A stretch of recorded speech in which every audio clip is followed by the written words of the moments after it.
The world we live in is a story written by someone else. And we have books, and we have paintings, and we have myths and legends. But do we know what's really true? Because everything we get is second-hand information. As we know, history, or more to the point, his story, is written by the winners, by the conquerors. Those who go in and destroy societies then rewrite the story in their own image. And we are left here to try and put the puzzle pieces back together, because we've been looking at this for a while, and our story is wrapped up in the information we're given, but it is wrapped up and much of it has been hidden. And when we look back in history, we find, there seems to be a date, or, a time around the 1500s where all the information suddenly changed. The information about the place we inhabit changed. Our sciences changed, our laws changed, and that change has continued. And when we go back, it's hard to find things, credible information from before 500 years ago. So we have to dig and put the pieces together and see what matches up, so that we can come up with our story.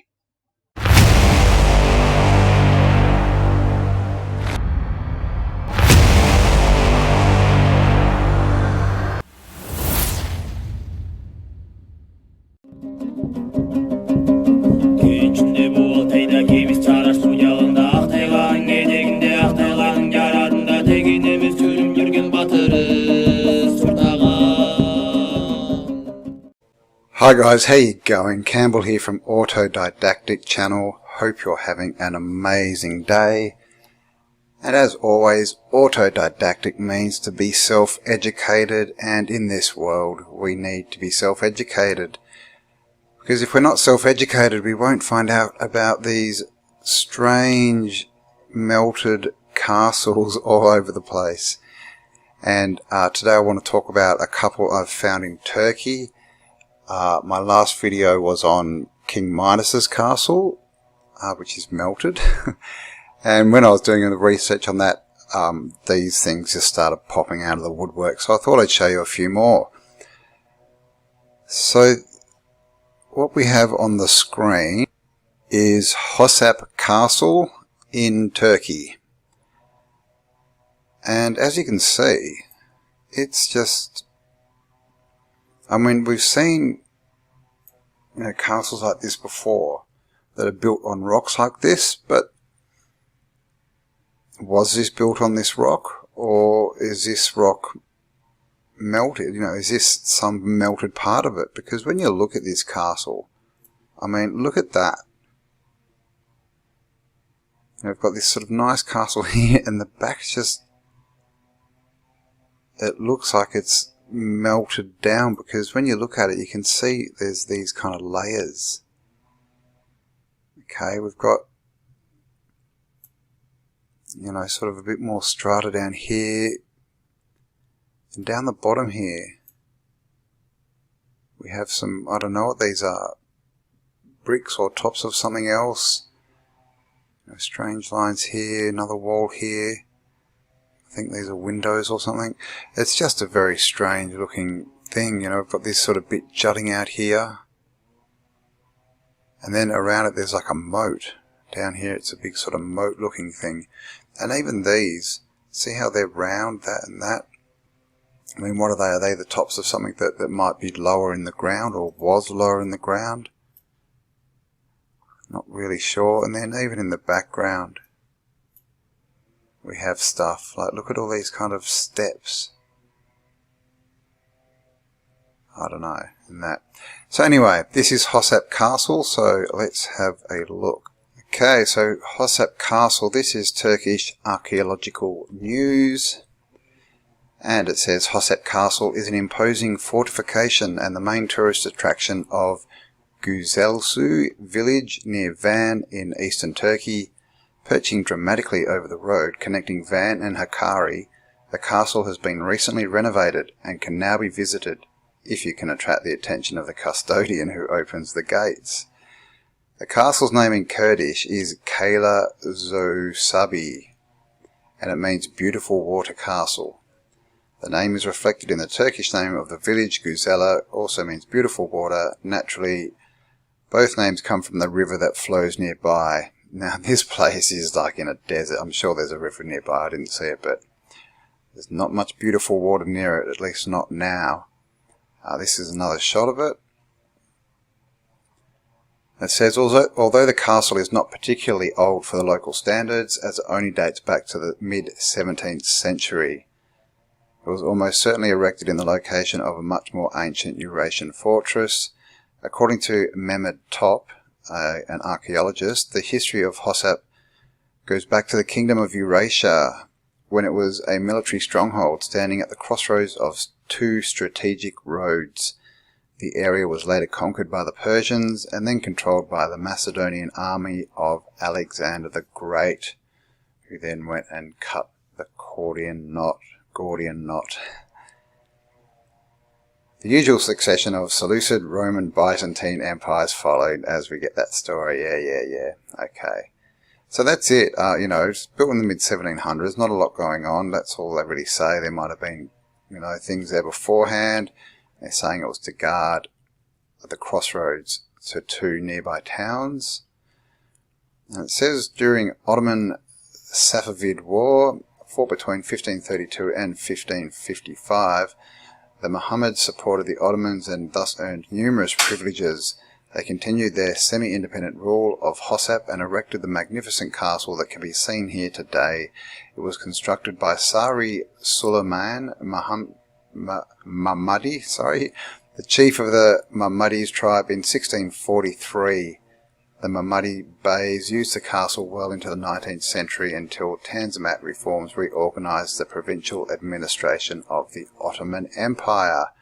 The Ottoman Empire, that was one of the last sort of bits of Tartaria, basically. So built in 1643 on a rock. God knows how. How did they build it? Where did they get all their stuff from? Same old story. That's all we get as far as history. And there's not a lot on this castle. So yeah, basically they don't really know, as usual.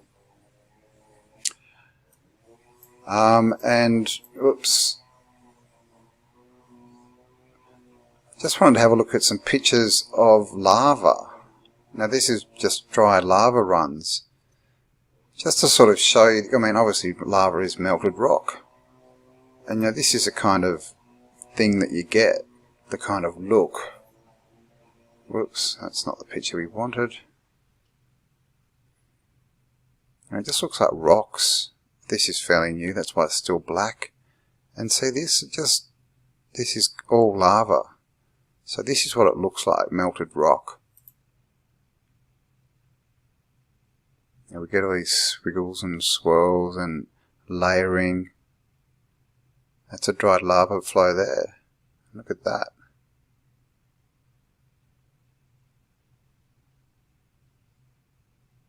So this is what melted stone ends up looking like. Just some of these landscapes are just what we're starting to see around these castles. Look at that one.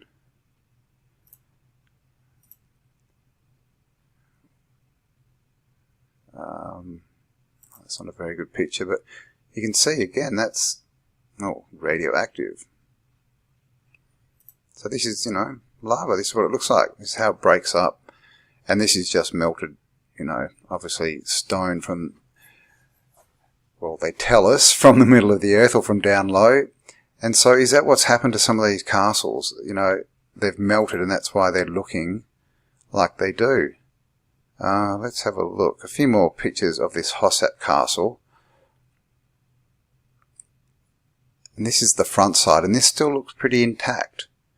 You know, we've got this discoloration, so I'm not sure what that is, what that's from, but it looks pretty intact. But you can see up the top, looks like something's hit the other side.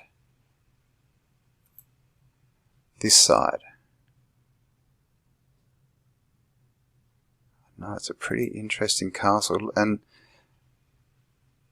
oops. See, you can always see, you know, all these sort of striations. They're all, yeah, no, they're all running this way like this. Just the shape of it looks like it's a big, you know, round tower. We've just got all, you know, I mean, it just does not look like a natural rock formation. We're told, oh, it's wind, and, you know, there's different parts of the rock have different hardness, and some get blown away and some don't, but I don't know. What do you think? This is a shot from a bit further away, and you can just see this thing. I mean, it's just bizarre. And so we get things like this.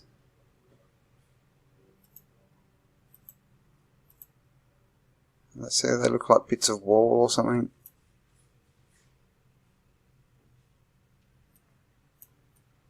Then down here, where it's supposed to be joined to the rock, you know, that's what they tell us, it was built on the rock. It doesn't look to be joined all that well. And if you come down here, this is all just blown out by something. Heat, I don't know, just this bit here is affected, and this is quite black in here. So are these bits that have come down and they're all melted? Because, you know, we have this sort of flowing look, like, you know, we saw some of the lava look like this. It sort of flows, and I mean, look at that, just sticking out there. And if we go up the top as well, if you look at this join, see how we get bricks coming down, and it's just kind of, got a bit of a like seam there, and then it just kind of turns into rock. It's not really, you can't see where it's laid on the rock, it just kind of turns into rock. It's a bit blurry there, but sort of as close as I can get. But see that, it just kind of turns into rock up here as well. I mean, what's going on there? And see how this is on an angle like this? I mean, was that standing upright? Like, was that flat? And it's all sort of melted and fallen down this way? I mean, I don't know. You know, again, like Subphonic has done a lot of work on, you know, sort of melted stuff. And there's lots of it around. He shows mountains and things, you know, bits in the Grand Canyon. But it's pretty interesting stuff. Alright, sorry if you can hear a bit of a noise in the background. I think my neighbour's come out and decided to mow his lawn. So hopefully it's not too loud. This is a shot from the inside. And as you can see, this, I don't know, something's smashed this. Maybe that was a turret and the back's been smashed off it. You know, all this looks, I don't know. See how it's all just, brickwork's fine to here, and then it's just all popping out. Same down here. And then in the middle, it looks like we've just got more, I don't know, big pile of rock. And this, like these, these pillars, what are they doing there? Like just on the top of this bit of rock. And again, look at the join. I mean, you would think to build a castle like this that was strong and held onto the rock, that would need to be a pretty good join, but it just doesn't even look joined, does it? Looks like there's gaps all the way down. And this, you can just, again, it looks like something that's been melted that's just kind of gone bleh, like that. And so is that what it was? Did this, you know, come out a bit further and it's just gone in and melted, you know, this bit of the wall? Again, you know, I don't know, guys. We're just asking questions. Asking questions. Questions are much better than answers. Because, of course, if you don't ask the right questions, you can never get the right answer. And look at this shot. Now, again, down here it looks fine. It just doesn't even look touched. But up here, something has smashed the crap out of this. Even the top of this is still there, but just underneath and across here, it's just like something's gone boom. And it's kind of blown the top of this bit off. And again, just see how you can, it looks like there's, you know, levels and stuff in there.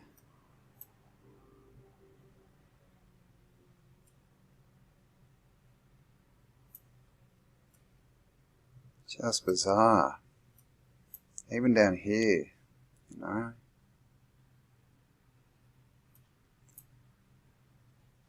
So what went on, and if this is melted, what could cause this? You know, are we talking volcanoes or are we talking something else? This is like a wall, or the top of a wall. You know, it's got a bit of damage, but this bit here is just gone. And it doesn't even look properly I mean, what? It just doesn't look right, does it? Look at this. They don't look like bricks or anything, and it's right on the rock. It's not even tall. Like, what's it doing there? And then all these are sort of irregular shapes, the top of them. But this, see how it all just sort of runs down like that? Again, it's not the best photo, sorry, but see that? And down here, see, you can see there is actually a bit of a taller wall. But here, this is just, I don't know. So was that, again, I don't know, is that melted? Was that the top of something bigger? Another shot, I mean, it's just bizarre, isn't it? Another shot, and again, we've got the bricks. See across the bottom? And this is supposed to be the foundation, you know. But they're all separated. Like, and that's what happens with heat. You know, they sort of pop apart if they get hot. You know, if it's rock, it expands, and, you know, no doubt all the cement just dries out and stuff. But what's happened there? Like, they're all, so they're not even joined properly. This has just been decimated, this bit here. But again, see this is clearly bricks. But if you look at these, look at the bottom. You know, you can see the bricks here.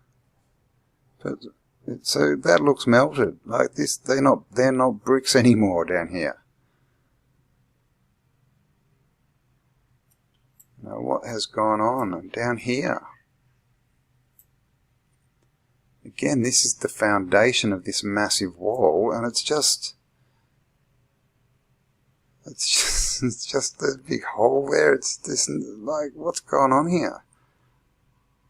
You can see there's a bit of rubble down the front. So something has hit this, and look at the top of this. Okay, so we know that was brick like this, and squared off. And look at that.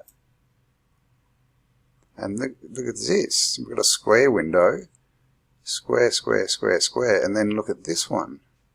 I mean, it's not even in the center. It's not over the doorway. But so is that just melted rock run down like that? Who knows? Pretty interesting stuff, though. Again, this is one of the doorways, but look at this join. Like, look at that. Big holes everywhere. That brick seems to be bent. See how it's all sort of going downward, and down? And just not joined any of the way down. So what do you think? This brick's just sitting in there, and it's sort of half in the wall and half in this rock. It actually looks like it might be joined, but this picture's not, the resolution's not good enough, but I mean, you can clearly see that's just not even joined to the rock. Something's going on there, and then down here, see that? It just all looks like it's... Yeah, so very strange, and you can see it's all brick up here. Look at this as well. See the top of this rock wall, you can see there's brick. Man-made stuff, and it, again, it just kind of turns into this rock. You've got these two sort of little lines, so I'm not sure if they're melted bricks, I don't know. But clearly there's some bricks there, and you can sort of see remnants of bricks up here, but then it just, you know, look at this, down there, and then it just, suddenly it's rock.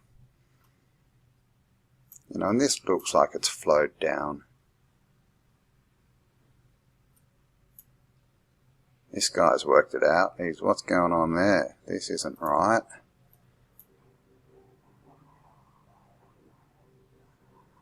You can see, you know, the beautiful old world architecture. It looks like they've filled this door in. This is clearly a different kind of rock, different colour. So that was probably a massive doorway. Another view. And that, I mean, see this? It's just on this big sort of angle, like, it's just gone bleh. I don't know, and this just looks like it's just, you know, flowed out. There's something else down here, like another turret or something. Here. And this is that wall we saw. And see again, it's on top of this big melted thing. And someone's house has fallen over.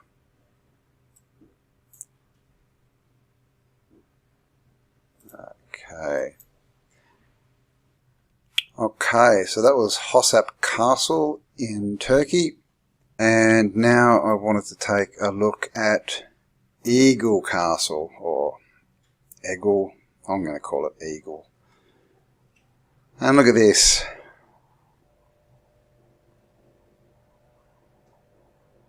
Clearly, I mean, look at that, come on. This, you can see it goes straight into the water, and there's, you know, doors and tunnels and things under here. But look at that, I mean, that almost, that bit there looks like the base of a giant column, doesn't it? But then look at all this stuff. And with this you can see, I mean, this, look at this bit here, it literally blends into the rock. See that the front of this is the rock. And it comes down, you know, something, maybe this was, you know, a veranda or something, but that bit's missed out. But you can see there's a big door behind there, something, you know, tunnels, there's a door here, and more doors down there. So, Eğil Castle was built by Assyrians in 5000 BC. It has an interesting structure, it sure does. It was set on a unique rock. It is clear that the castle was very hard to conquer. It was surrounded by walls which have partially survived until today. It was used as a depot and shelter for both soldiers and civilians. Here's another shot of it. And you can just see, look, this big turret here, I mean, and you can just, this background bit, you know, we've got windows and stuff here. This is, and they're rounded off. This is just a big melted castle as far as I can see. I mean, what does that? What does that to something? So the excavations made in 1946 show that the province dates back to the Middle Paleolithic age of 20 to 15,000 BC. A lot of local caves, yeah, the caves, which were once inhabited, belong to this period. Throughout its long history, Eğil was the cradle of many civilizations. Assyrians, Eurasians, the Byzantine Empire, Roman Empire, the Ottoman Empire. There are also Assyrian kings' rock graves, which still stand despite centuries. Good place to put a full stop. The graves and caves around them can be seen northeast of the castle on the coast of the dam. So this is a dam, they're saying, okay. They were built by carving the rocks into the shape of Egyptian scarves. Okay, and this is in the Middle East. Okay. Here's another picture. I mean, this is part of the castle. Look at that. I mean, what does this? I mean, that is just, and you can see, I've got better photos I'll go through in a minute. You can see there's brick in there. This is brick. They call these caves. They say that they're caves so that people could, well, they don't really know, but, you know, 4 tunnels which can still be seen today were constructed by carving the rocks. They are thought to have been built to reach safe places in case of an emergency, so I'm not sure what they're saying. They're probably joined on the inside, so maybe they're just, but I mean, that, I don't know, that just looks strange. See how it's in a perfect line going down. This is some shots of the inside, and as you can see, you know, staircases, and guys, it's brick. That's brick. It's not carved rock. Can you see this? Let's see if we can get a better picture. Hang on a sec. So yeah, and look, this is just a sheer face, and look at this, it just looks like melting. But look, all through here, this is brick.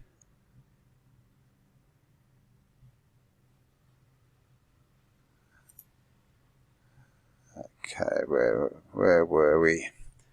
Well, hang on, what's going on there? Yeah. Okay, sorry.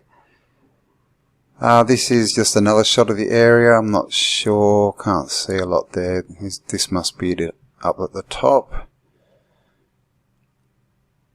And look at this. I mean, it's just, you know, straight into the water. Big round, you know, tower. Got windows in them.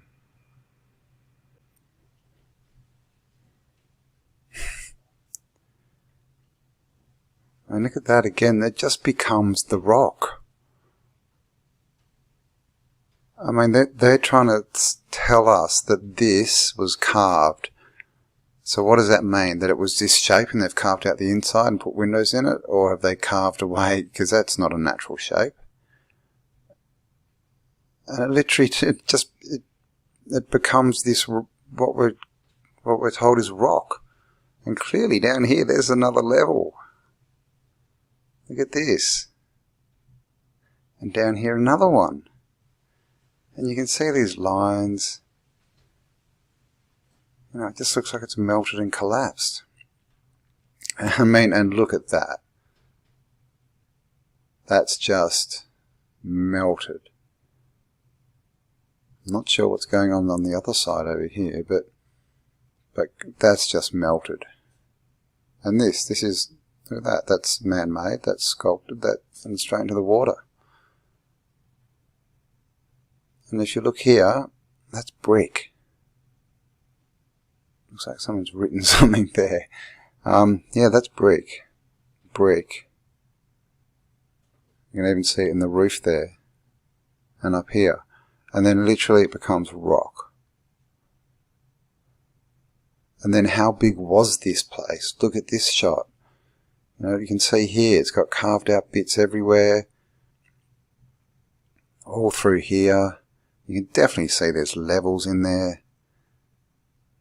You know, there's another little tower down here. Walls. And they say this is a dam, so I'm not sure what's under the water here. It's just, but look at this, it's just ridiculous.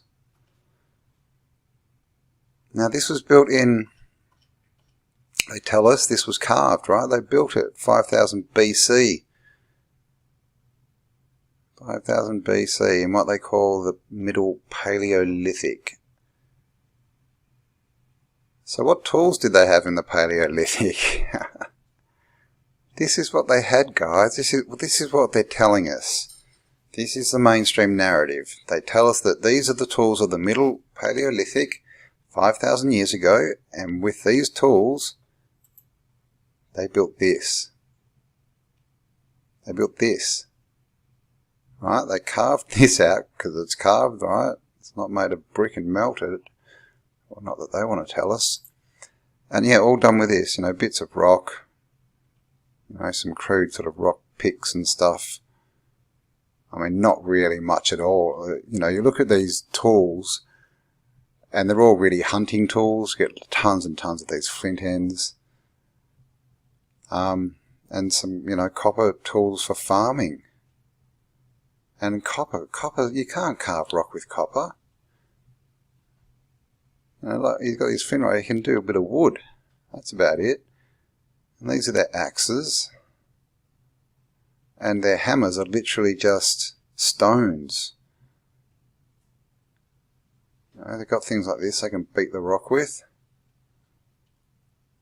And also, this is what they tell us the tools of Egypt were when they built all the stuff in Egypt. I mean, this is ridiculous. So, what's the deal with melted brick? I just put melted brick into Google. And I got lots. Like, look at this. This is one. You can just see it's all melted up here again. See what happens? All the bricks start to come apart and crack. You can see here they expand. These bricks, see how these have popped out? Right? So this is what melted bricks, these aren't quite melted, these are heat affected, but you can see. And we saw this kind of stuff near the joints, didn't we? They've all come apart and they crack and they don't fit together properly anymore. Now this, I actually saw a Subphonic video the other day and he showed this. I just found it when I put in melted bricks. Look at this roof. This is melted brick. I mean, look at that. That is not, it's just ridiculous, right? And you can see, this is all brick, all brick, all brick, and melted brick on the inside. So what happened there? And there's tons of it, look at it. Melted brick. Who would have thought?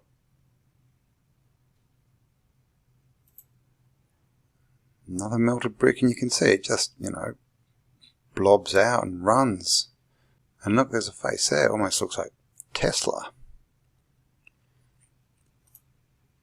More melted bricks on the roof. There's tons of this place. This is in Russia, I believe. This, you can see, this is a brick that melted in a kiln. And you can see the flow of it. This is what it does. Just flows out. We get holes, little sort of indentations. And it just flows. Like lava, I suppose. Again, this, look at these. They're all melted and popcorning, you know. Popping out, and I don't know why it's every second row. Maybe they're different kinds of bricks and these are easier to melt, but now these are the effects that you see with melted bricks. Look at this one. This is the outside. I mean, these are newer bricks. These aren't old world bricks. And look at that. It's just, you can see the mortar stayed there, which is very strange, and the bricks have melted out. They obviously had a house fire. And more melted bricks. So this is just so that you can see, you know, the effects. So when we're looking at these pictures, hopefully you can see a bit more what I'm trying to say. Because look at this. This is a pallet that's been melted. And you can see it just, these are obviously hollow. But see how it's collapsed down. So you could imagine if this was a building, because obviously buildings have hollow floors, just like that. That's what could happen. literally melt down like this. And this is the kind of thing we see. Again, melted bricks. There's that house again, that's just bizarre. You know, melted bricks, you get this kind of crackling effect. That's not a brick.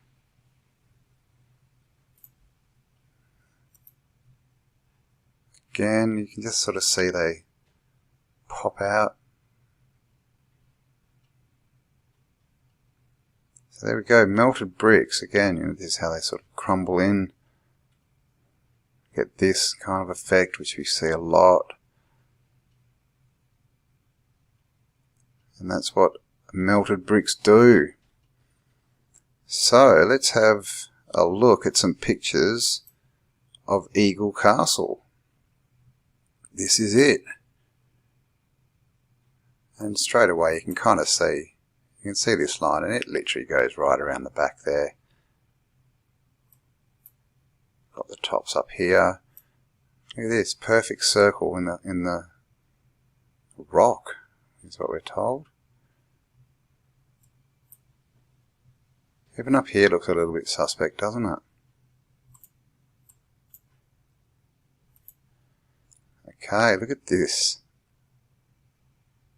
I mean, it's just ridiculous. So this is where you can see this literally turns into, you know, what we're calling the rock face. I mean, I guess it is rock now, right? But you can see, you know, is that brick in there? I don't know if I can get in any closer. But just look at this. Just something big has gone on here. You can see the levels here clearly. So has that just like collapsed down? And you can see again here. Different kind of levels and then straight into the water. And just look, just windows everywhere. The ones that didn't get melted over. And I don't know what this is. It just looks like the bottom of a massive column.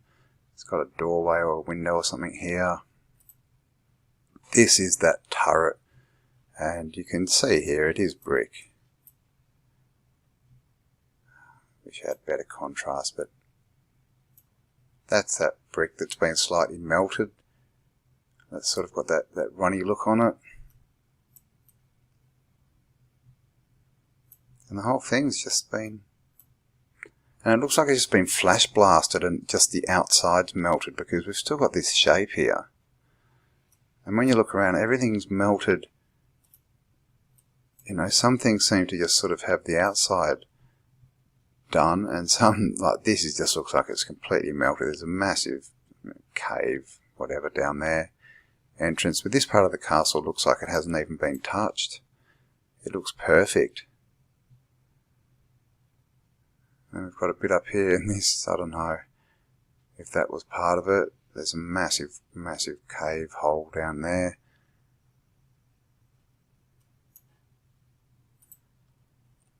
And again, look at this. Now this is, and they tell us this was carved, you know, with those tools that we saw. I don't know, what do you reckon? Because look at the line here. See that? And that looks like it's a collapsed pillar. I don't know. But clearly they didn't have the tech to carve this 5,000 years ago. They just didn't have it. As far as we're told. And they've done this. They've just, you know, told us they've just carved, you know, because they had some spare time after carving that whole castle. They thought they'd just carve this gateway. Why not? And make it extra large. Look at the size of this guy. I mean, even to get a cart through would only need to be that big. Look at this. This bit's still standing.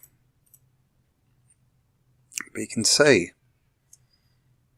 you know, this side here looks a bit heat affected, so you can see the crack in this. See how it just looks like it's all slightly bigger? It just doesn't fit properly anymore. Got another crack down here. Steps, and then behind it, just look at all this. These are, I guess, are the caves that they were talking about that people dug. And look at this. Look at that wall with 2 windows in it, and clearly that's bricks up there. And so why would they build this? Clearly out of bricks or, you know, stone of some kind. And then the rest they would just go, oh yeah, that was too hard. Let's now just dig out this rock face. That doesn't make sense.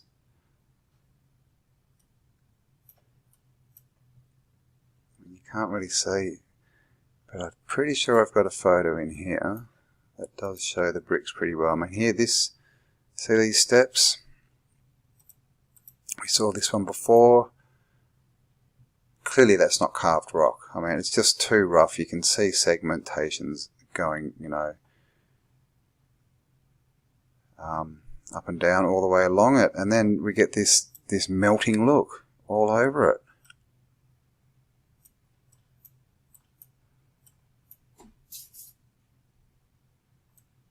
And then up here it looks suspiciously bricky.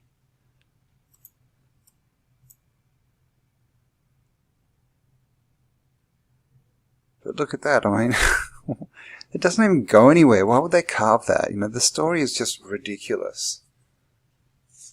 So, you know, whatever happened here, something happened, and it's not that people turned up and just started carving stairways to nowhere for the fun of it.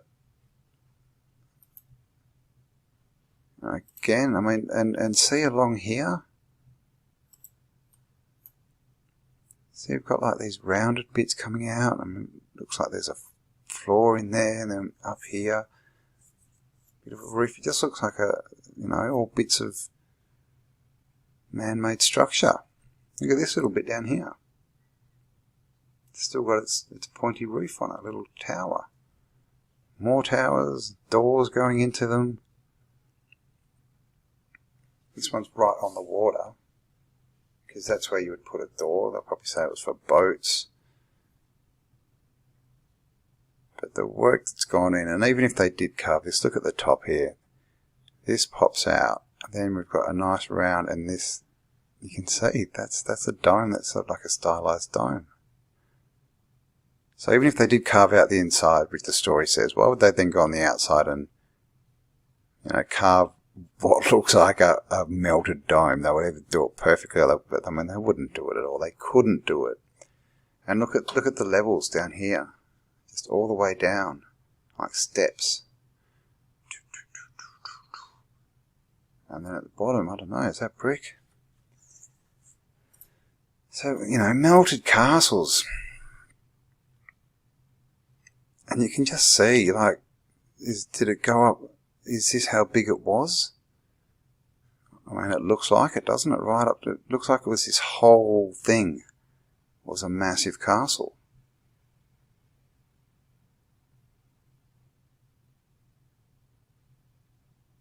And this, see this? Just see the shape of it? It's obviously got grass growing on it, but that just looks like a flow. Whoops. That way.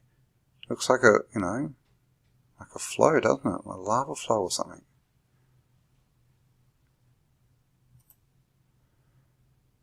I mean, it's just melted. I've got nothing else to say. I mean, it has to be. It just, look at it. It looks melted. You can see remnants of bricks everywhere. It definitely couldn't have been carved. That's a silly story and impossible. And again, you get some bits like this that are just completely melted, but this bit next to it is, you know, it's still carved really nicely. It's still got its shape and everything, but this is just, this bit's been melted, just melted. It's a little bit lopsided, but then we've got the top of the tower on top. You know, so the story doesn't make sense at all. And this is interesting that there's this gap here.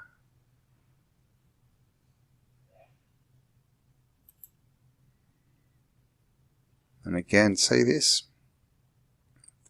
Looks like brickwork. And look at this door, perfectly carved. And again, look,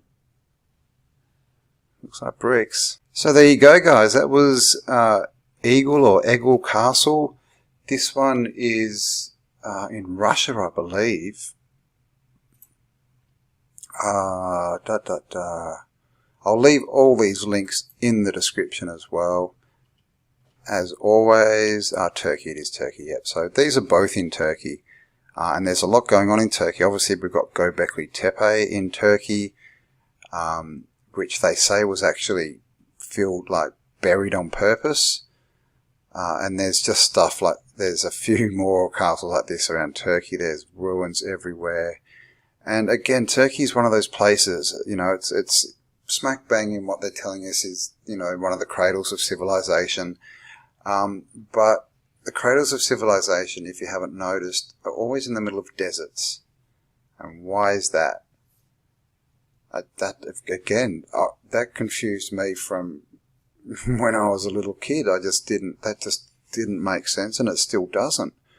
But now, you know, because we can, if you look at the map, there's that big scale across the earth, top of Africa, right through Asia, up into Russia. And then we've seen the Sahara, and there's stuff destroyed all the way across it. This is up in Turkey. Again, cradle of civilization, but, you know, everything's been wiped out. It's just a desert net in these days. And when you look at it, look at, you know, what hit it? What happened here? Because this is all melted. It's just all melted.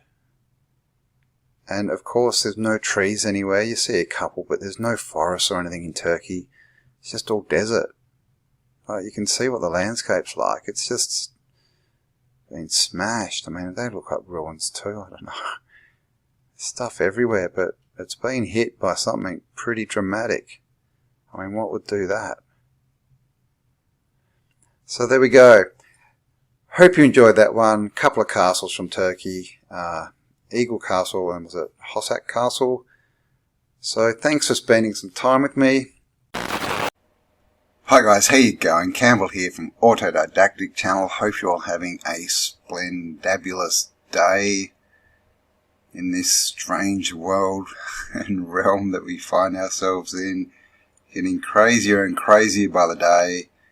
And as we go forward, we are starting to uncover some pretty interesting stuff to do with our past, and just how long, you know, is our past, and really just how much evidence of our past is around us, and how many buildings are still around us that we don't actually see as buildings anymore. So I just wanted to jump into this little video and show you some monuments that may actually be a bit more than what we are told. So let's get into this.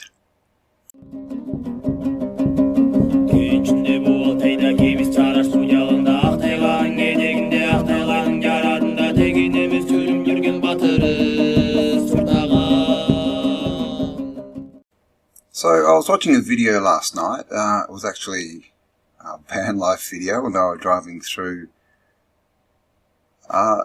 Kansas, and they came across, in the middle of nowhere, this. And these are called the Chalk Pyramids, or it says Monument Rocks at the Chalk Pyramids. And as you can see, this landscape is completely flat. And we have this popping out of the ground. Monument Rocks and Chalk Pyramids are names for the same group of rock outcroppings near US 83 in western Kansas. There are signs of the turnoff, blah blah blah. Little Castle Rock, Badlands, Monument Rocks are on private rangeland, but thanks to the owner they are open to the public during daylight hours. And there's not really much on the history here, because what they're really saying is it's just a geological formation that's just completely natural and just sort of popped out of the ground there. And I've got a few more photos, but you can just sort of see the lines here, the striations and things going up. And you know, these geologists will tell us that this is just the harder rock, and whatever was around it was softer, and you know, the wind and water, rain, etc. blew it all away. This one's called Charlie the dog, for obvious reasons. But again, just have a look at this. You know, I mean, that's quite a right angle there, isn't it, for a natural formation? And over here we have archways. Again, this is all just got lines all the way through it. You can see there's something in the background there lined up through this doorway. And this is how big these things are. And just popping, literally just popping out of the ground. This is shells and other fossils. And as you can see, it's just on someone's farm. I mean, and looking at that picture, what does that look like to you guys? I mean, that looks like 3 castles, doesn't it? 3 old castles and a little tower down here. So this, yeah, I'm guessing that they're made of chalk or a chalk-like, you know, compound. Doesn't really say much about them. No, it just really tells you. I mean, this is a like a Nevada tourist page, so it's just really telling you how to get there. But just look at all this stuff just popping out, and you know, we do see this kind of stuff a lot. It's definitely around a lot in Australia. It's all called sandstone down here. So yeah, the chalk pyramids, are they really just a natural formation? Let's have a bit of a closer look. Alright, and here we just have, this is just a landscape sort of photo of one of the outcroppings. Straight away we can see a door or something in here, a window, a hole of some kind. And again, just what looks like unnatural angles. And of course this follows off the work, you know, of many people really. Wooden Nichols has done a couple of videos recently on the topic of you know, geological formations that may actually be old structures, very old structures. Oh, sorry, I'm flipping. Oh my gosh, what have I done? Okay, so this is an aerial view, obviously, and of course looking, you know, quite natural. Not like there's been any kind of explosion or anything there at all. And if we could go out further, you could see there's a bit more down here, but apart from that, it's just these 2 white blobs on the landscape. And we can see, you know, you can see the formation of walls here, what look like walls. And that, look at that. That looks like, what does that look like? You know, we've had lots of talk, you know, are there melted buildings? Because we do have all these stories like Sodom and Gomorrah, you know, and the fire and brimstone coming down. So is that what's happened to these kind of places? Because, I mean, look at this. Look at these walls. When you start to look at this, do you really think that this is a natural formation? Look at this wall popping out here. Or could this be, you know, the remnants of a very large structure? Looks like we've got a triangle sort of in there. And these just look like walls, you know, these sort of outer walls of a much larger structure. But there also are, and this is a picture I really wanted to show you. Look at this. This is just someone's taken this picture. And what are these? You know, like literally stuck into, you know, the rock. Are we calling it the rock? Whatever this, you know, chalk pyramid stuff is, which is probably the remnants of a building. I mean, even here you can just kind of see lines along it. But then we just have these, I mean, they look like bricks, do they not? Bricks, stones or something. And there's like a row of them that have somehow survived. And even underneath it you can just see bits of sort of rock and, you know, right angles and things just embedded in this so-called natural formation. So, I mean, that's fairly good evidence that, I mean, they're bricks. They're bricks stuck in the side of this. And what I was saying is some of these structures seem to be huge. You know, a lot of, you know, the sort of mountains, smaller mountains, when we're starting to look at them, they're full of holes. They're full of doorways and windows and natural carvings and things. And this again, I mean, this is looking very tower-like. And you can just see, you know, these different levels. And geology again will tell us this is just different strata levels that have built up, you know, different over time as the lands change, and I guess different, you know, soil and rock come from somewhere to build up different layers of different, you know, compositions. But is that what this really is, or is this, because they're pretty straight lines, or is this evidence of a man-made structure, or made by some intelligent being? Here again, I mean, this way it looks like it's been worn out a bit, but you know, that was probably originally a natural doorway. That's a fairly straight line there, and again we just get these lines everywhere. But look at this bit here. Look at that. Might be a bit close. See this bit here that's sort of just jutting out. You can almost see that this is like an old bit of facade, and then it's worn off here and we have sort of bricks or something behind it. I don't know. But see how it comes out here like it's a column? I don't know. Very curious, very curious. And again, and look up here. See that?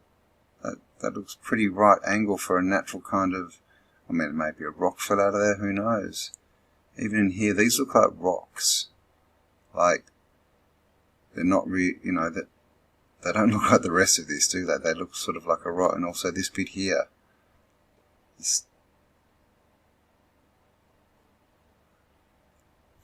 What do you think? What is this stuff? I mean, that's that dog rock, Charlie rock, or whatever it's called, Charlie dog. And again here, you've got like a little round sort of bit coming up. So this is, yeah, the questions that are starting to be asked. You know, what are these things? Are these really geological structures? Because when we really dig into it, I mean, even the story of layering and different layers of different, you know, composite land or earth or rock or whatever you want to call it, does that really make sense? Like, right, one year you get one type of dirt and rock, the next year you get another. I mean, and that they'll say that this also is wind erosion. You know, they'll say, oh well, you know, the wind blows along and it blows the softer bits of rock out, but they're pretty perfectly straight lines. And this just looks like a tower. This just looks like a tower. This has got a complete right angled edge on it. And again, just sticking out in the middle of the desert, in the middle of, where are we? Kansas. Ooh. So there you go. The Chalk Pyramids Monument Rocks in Kansas, USA. And I thought we'd have a look at some interesting structures we have in Australia, and this is called the Olgas, and as you can see, very red rock. It's pretty much the same colour as Ayers rock, which many of you may have seen if you're not Australian. Now this, I'm really not sure what to make of the Olgas. As you can see, it's sectioned into parts. You know, we've got these full sort of cuts between things. Whoops. So I'm not sure if this, I'll show you a few pictures, but you can see here, we can see again these lines and holes and divots and things. Holes all along here. Look, see all these holes in lines? But, you know, so this may be some kind of old, you know, structure that's been attacked, as many are speculating, the whole sort of melting building theory.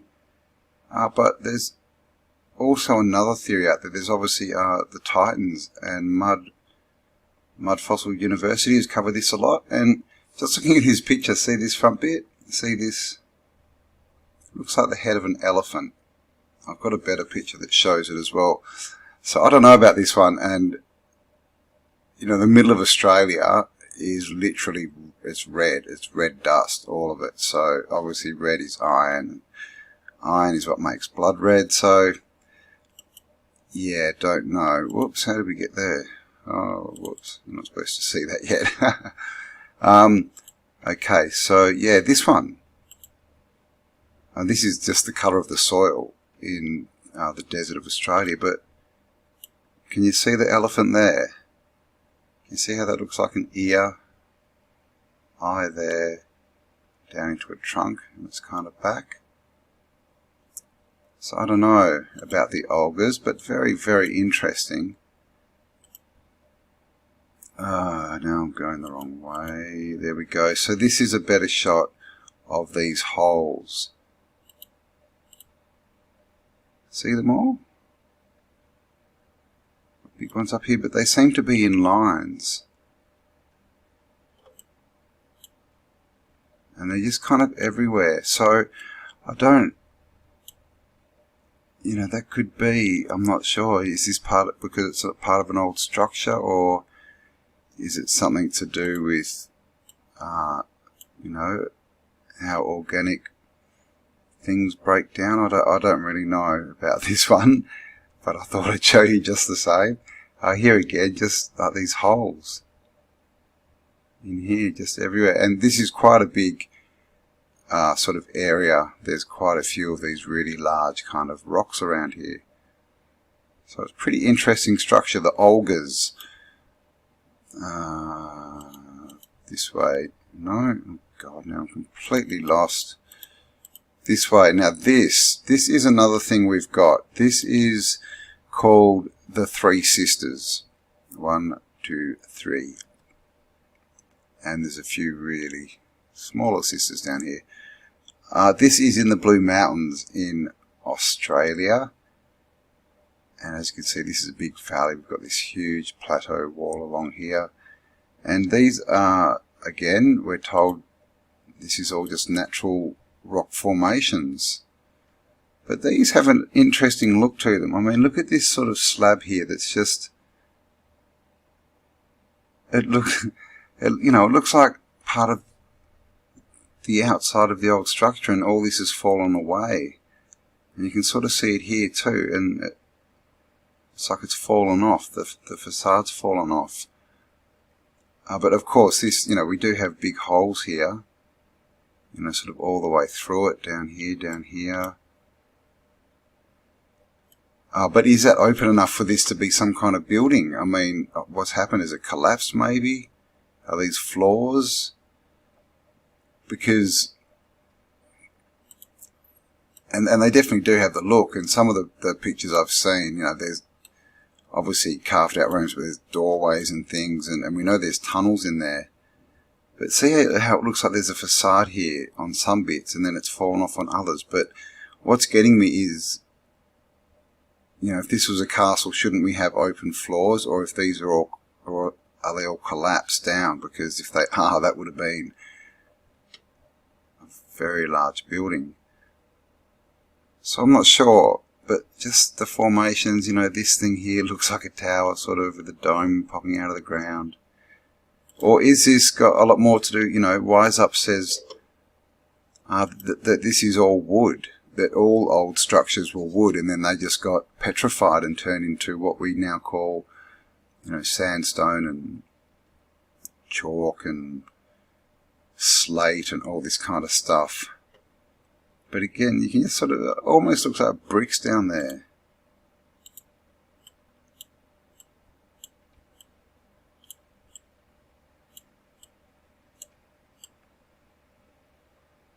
I don't know, what do you think? But then because it's full of, it almost looks like wood as well, doesn't it? I mean, could that be bark? Could these be, see that? Could that be bark and this the inside of a tree? 3 trees? I don't know. Interesting structures though. You know, I've said it before, you know, geology is something that really needs to be sort of re-examined. And this is, I'm not actually sure if this is part of the Three Sisters, but it's definitely in the Blue Mountains, in that vicinity. And as you can see, they've built this walkway across, and there is like a room in here, like a big sort of carved out tunnel thing. You can see there's people standing in there. So what's going on? Are these old structures? You can even see here we've got these, you know, striations going horizontally. So what do you think? Structures, trees, dead animals? It's just because the more and more we look at this, the less and less it's actually looking like natural, you know, geological formations. And all these theories they tell us about wind erosion and rain erosion and some substances and rocks being harder than others, and that's why we get these funny shapes and that. You know, I don't know. Doesn't really, when you really start to look at it, think about it, doesn't make a lot of sense, a lot of what they tell us. And I also just thought I'd show you this. This is a devil's marbles. See, we all knew he had no balls because they're in Australia. Yeah, just these strange round rocks. This one's been split in half. This one looking very seed-like. And they're all just sort of balanced randomly. Like that one, you know, it's almost standing upright. Looks like it should fall over. To here, just balanced on these rocks. And then we get this sort of funny, again, you know, like what is that? It looks like it's been melted and sort of pushed down. So, you know, we have all these strange rock formations all over the world. I mean, they're everywhere, these just round rocks just standing places that they really shouldn't be standing. This is, of course, is the tree root in the USA. Yeah, devil's marbles. And these are cool. These are, what are they called? Horny or spiny devils, I think. And they actually live out in the desert, and it's so hot that what they do is they stand on 2 feet at a time. So they have one front leg and one back leg, and they'll have the other two off the ground. I think you can see it there, actually. Yeah, you can. See it. And then they swap legs because it's too hot to just stand on the ground. That's a cool formation. So yeah, it's strange formations everywhere. What's that? Oh, it's a tent. I thought that was a pyramid entrance or something. But even there, just, I don't know. What is going on with the world around us? Because then, you know, we get things like this, and that's man-made by the looks of it. So that doesn't sort of make my point. But we do get, you know, formations that look of the same rock and the same kind of things, and then they just got carvings and holes and bits and pieces coming out of them. Look at that. Tree? What do you think? Look at this. That is cool. This is in Queensland. I haven't seen this one before. So that you can see, you know, where this whole giant tree hypothesis comes from, because I mean, how much does that look like a fossilized ancient tree? Alright, so yeah, I just wanted to sort of show you a few formations, all this strange stuff, split rocks, devil's marbles, and things that look like there may be a lot more going on. You know, are these castles? Because we get things like this, just full of holes. I mean, look at that. Oh my God. It looks like it's literally, I can't zoom in unfortunately, but can you see even inside where this has all come away? It just looks like, I don't know, just got all this. It's an interesting pic, but again, what is that? Because that's obviously hard. Looks like someone just dropped, I don't know, chocolate ice cream over it, and it's kind of just all run down. But it also looks like it could be something that's collapsing, you know, with all these Are these roofs collapsing down? You know, the facade coming off? I don't know. Something has happened in our past. Something big. Something pretty destructive. And bit by bit, together, we will uncover it. We've been looking at resets for years now, and we find ourselves in the middle of one. I mean, how is that, guys? And seriously, we're part of a very small community who know about this stuff. It is getting bigger, but yeah, it's time for everyone just really to start questioning what is around us and what we've been told. Because as we get into this and the veil lifts, you know, every day we're realizing we've been programmed so much, so heavily to believe what our environment is, when it seems to be something completely different to what we are told.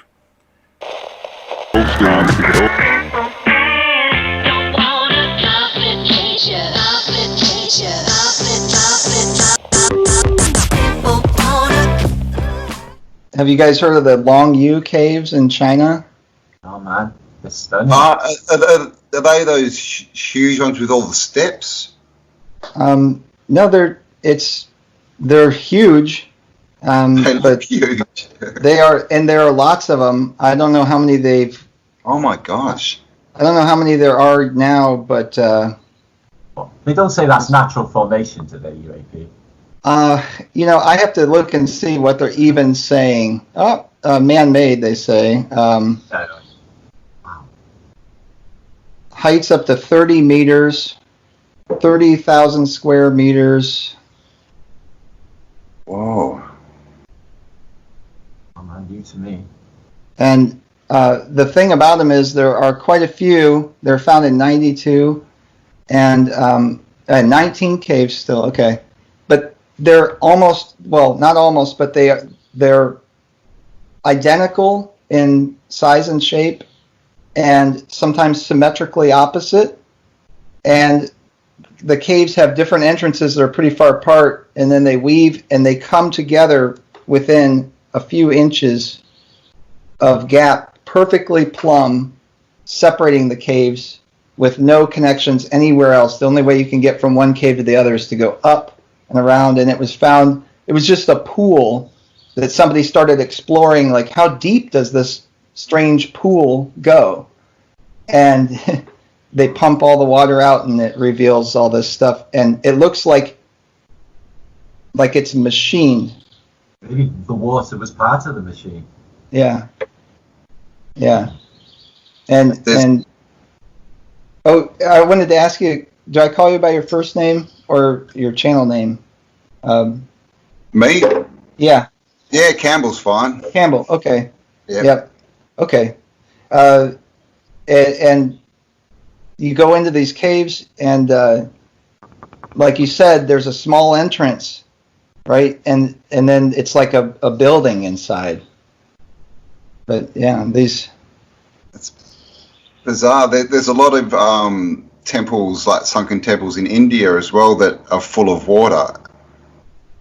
There's actually one, I think for like a couple days a year, it actually empties itself and then it fills up. But yeah, there's quite a few in India that are, I don't know, are they related to water? Yeah, they're just low in the ground. I don't know. Yeah, they're down there. It's filled with water, but once they remove it, yeah, there's artwork. What gets me is how it's like rendered stone. I keep coming across this rendered stone idea, and it just looks like concrete. Yeah. And they say it was carved. I swear. Why the columns? If it's a cave, it would be structurally intact. The columns are added for something. So if it was full of water, the columns were in there. It'd be like some sort of hydroelectric thing. Yeah, I don't know. I think maybe buildings, but the way it looked to me when you get close up to these walls, a lot of them. Yeah, see, this is how it looks when they kind of found it in some cases like that. Oh. And but when you get up close to the walls, they say this is how they know it was carved. Yeah, that's called scutching. You use a drag on soft stone, like soapstone or something. Pretty uniform though, isn't it? Yeah, there's the teeth on a skirt. It almost looks like, you know, when they do concrete slabs and they use wood, like especially second stories, and they put wood and they put the concrete on top, take the wood away, and you get that pattern underneath. Yeah, it's like that as well. Yeah, that's what I thought. But then it made me think of something else too, like 3D printing, or like I used to work with metals and tool making, and we would EDM tool steel even, or aluminum. You can EDM almost anything where it's just like an electromagnetic cutter that just moves with a 3D arm, robotic arm, and it's more precise than that. But it made me think of more so of the 3D printing. The old way they used to do it, they would have a chamber and have powder in it of some kind of resin, and they would kick it up with air, and then use the laser, and where the laser struck any surface, it created heat, and the powder would get into that hot spot and melt and form a structure, and then the laser would move around and just build it up. Right. And so it made me think, and then it kind of does a little bit of settling and things like that. So it made me think of that too. Wow. Yeah, wow. I can see that in my mind happening as well. Yeah, me too. Leveling. Yeah, that would make sense.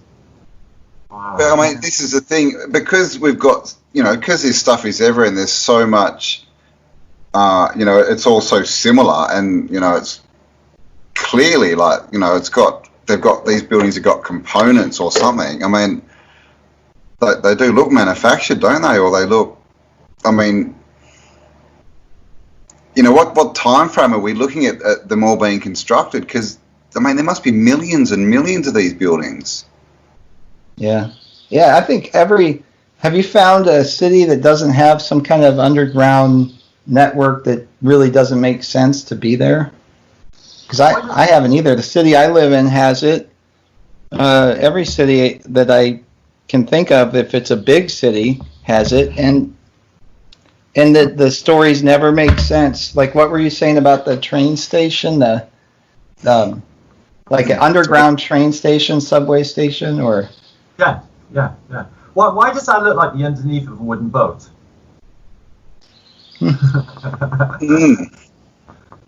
It does, doesn't it? So it does. Yeah, another thing about tunnels is, I mean, we've got them where I am, like you say, everyone does, but I remember back in the 80s, it was almost, you know, it was common knowledge. It was, you know, almost a bit like a, you know, urban legend, but most people believed it. But now you never really hear about them. You never hear talk about it. And I've looked again for the ones in Perth, and, you know, back when I was a teenager, you could literally just go up and ask someone, and they'd say, "Oh, I'll go down there," and, you know, there's a door. Hey. Now I just can't find anything. No, we've got a great tunnel system here. There's one called the 2 Mile Tunnel. I used to walk through it all the time when I was on the bunk from school. All you need is a firelight on a stick. But it was supposed to be a mid-Victorian railway tunnel, and it's still there now. This was going to be my bug-out place during the event of a nuclear war. But yeah, it's still there. This you can follow this network right the way up to the valleys. It was part of this Vale-Glamorgan railway line, which they miraculously closed in the early 70s for no reason. I looked into it, but the engineering of it all just blows your mind, guys. It's just these viaducts with 9 massive arches, and there's like 1 million bricks in each arch, and it's like, and they just left it all derelict. I actually went to watch one of them's demolition. It was the biggest explosion of demolition in Wales up until that point, they said, non-wartime. So I was like, oh, you're definitely going to go watch that. And it was fantastic. Again, I had to miss school. But when the explosion happened and this bridge disappeared, I felt a blast wave of hot air hitting me. It was like, whoa. That was pretty cool. Yeah, right through me. But yeah, it's just like, been watching this stuff being taken away, right away through my life, all of this old world. And it is so much more quality and got much more effort gone into it than anything they can manage in the modern day. It's crazy. Oh, they liked class. They liked it classy. They liked to put ornamentation on everything. Right. Is that what was going on? Yeah. Yeah, that's true. Like the symbols that are in that you see all the way throughout, not just the structures, but the symbols on the buildings, they match up, don't they?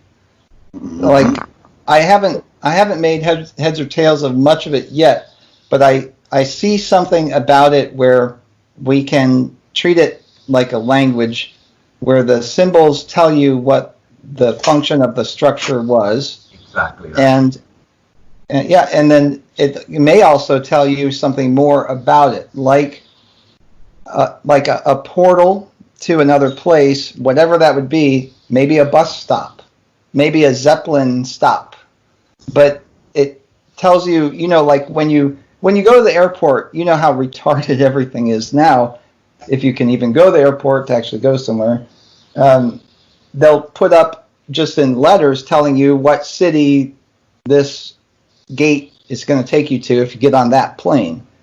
But they were smarter back then. They had permanent departure points and arrival points, and I have seen where they have miniature cities over top of a kiosk, where maybe you're getting tickets or you're checking your information before getting on the Zeppelin or whatever to go in the old world. And I've paid attention to those, and they're fantastic. It's just decorative, Oh, that must be the top of a cathedral, or who knows what fancy idea some nameless artisan had for that. But I think it made more sense. It wasn't, like you said, it wasn't just decorative. And those cities look like something out of a sci-fi flick. They're fantastic.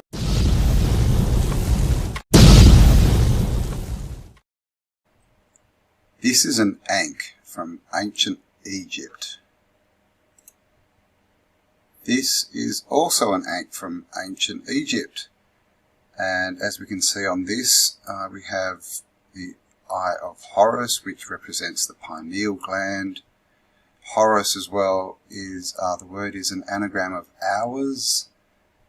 And in a previous video I showed that this isn't a winged disc, but it's representative of the winged disc, which is basically a representation of the Trinity, and it's linked in with creation and energy and higher consciousness and all that kind of stuff. This is also an ankh. This is an anchor. Obviously related to boats, which are related to Phoenicians. And anchors weigh boats down and stop them moving.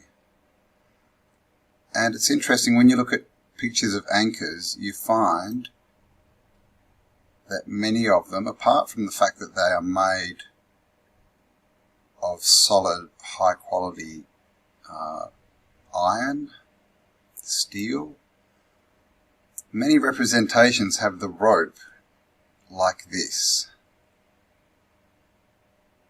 And we've all seen this kind of symbology before. It's very serpent-like, very, sort of caduceus. So I found that interesting. Ankhs and anchors. And of course we have Angkor Wat. I have no idea how that ties in, but the name does. Alright, so I just thought I'd share that with you guys. Ankhs to anchors. Don't really know what it means, but leave comments if that, if you can find any relations through that. I'm just, because it's Phoenician, and it looks like the ankh was all about growth and energy and consciousness and expansion, and anchors are there to weigh things down and stop them. So, interesting. Alright guys, how you going? Campbell here from Autodidactic. Today I just wanted to have a look at some old world buildings and what they actually look like when they were found, and how things may have been changed, and we may not be seeing what we actually think we are seeing when we look at some of these old temples. We know that Stonehenge was rebuilt. Basically the stones were stood back up again. Was that in the right way? Has it been done the same, or has something been changed? So I've got that and a few other little bits to have a look at, so stick around, let's get into this.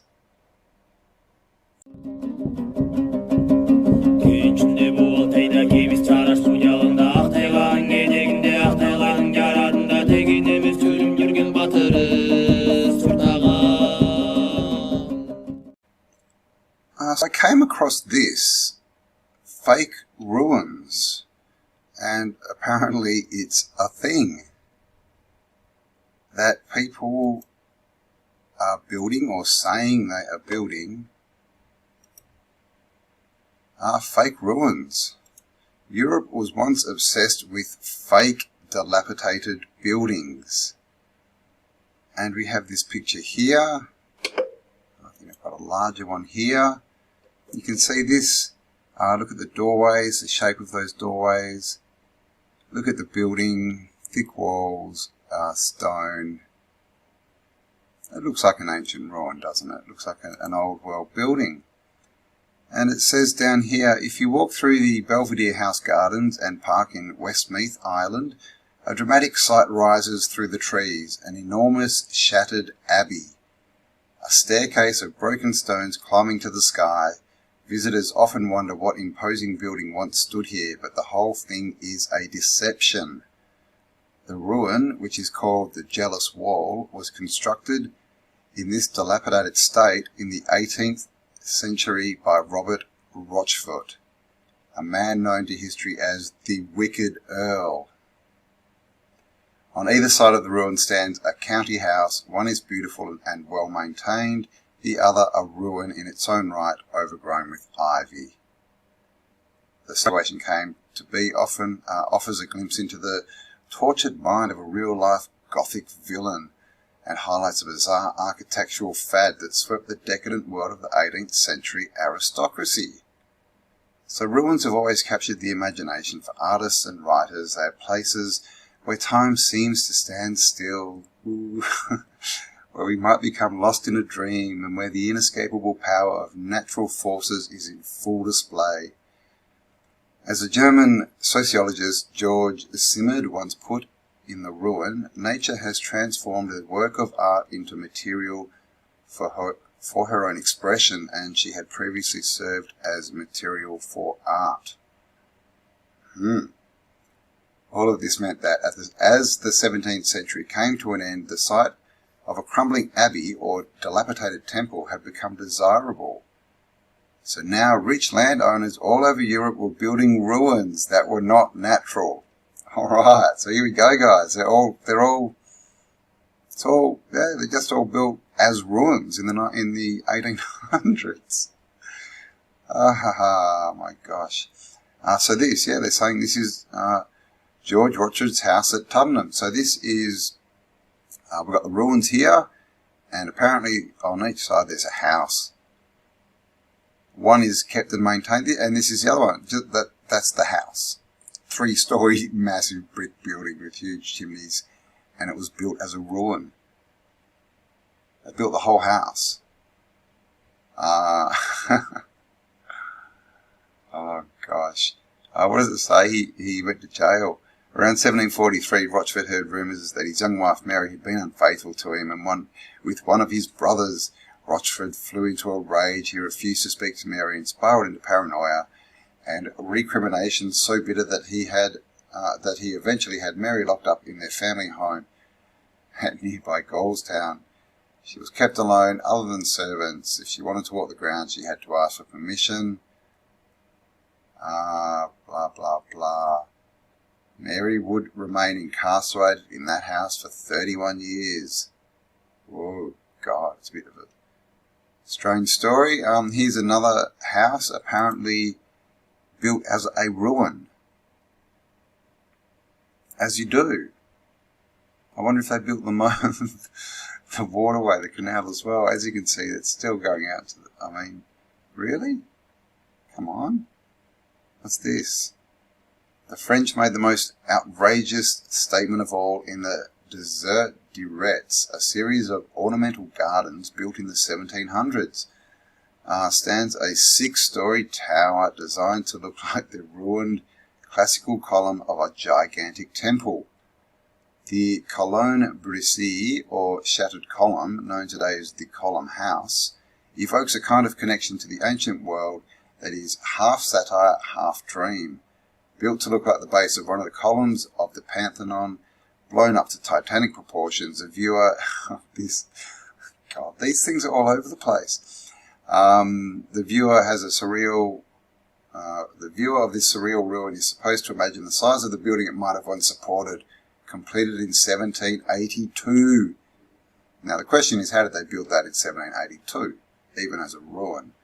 Only 7 years before the French Revolution, the broken column house seems to represent the excess of the old regime. Another interesting thing, these are all built as ruins, yet they are all still standing. You know, how well were these things built? And why? And this is an article on Mental Floss, Fake It Until You Make It, 10 Artificial Ruins. Here's the first one. Now that one, I mean, apart from the fact that it looks pretty old with all this, oh gosh, what's that called? Patina, all this patina, this discolouring makes it look old. But I mean, looking at that possibly could, videos of it by the looks of it, you can go away. It's called Sham Castle. That's great. Wimpole Folly. What? Wimpole Folly. Okay, so one's called a sham and one's called a folly. That's great. So this, yeah, they built this as ruins. This huge tower with a house behind it, windows and everything, and walls coming out here, was built as a ruin. Building a structure that looks as if it's crumbling does not preclude having to perform regular maintenance. The 4-storey Gothic tower known as Wimpole Folly in Wimpole, Cambridgeshire, England, was built 1768 to 1772. So these are all 1700s, they're saying. Now, how did they build that, even as a ruin in the 1700s? And if they have the tech to do that, you know, the question, why would you build a ruin, like all the work that goes into that, and then they turn around? It just doesn't make sense.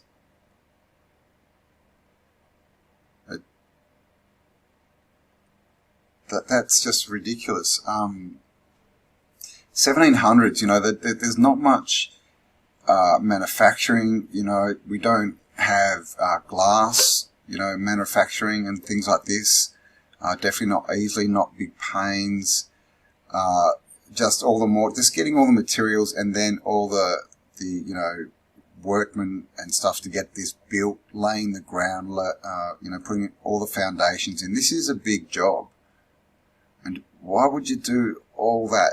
And they're sort of saying, well, this is just the rich people and they had all this money, so they just did it. Really?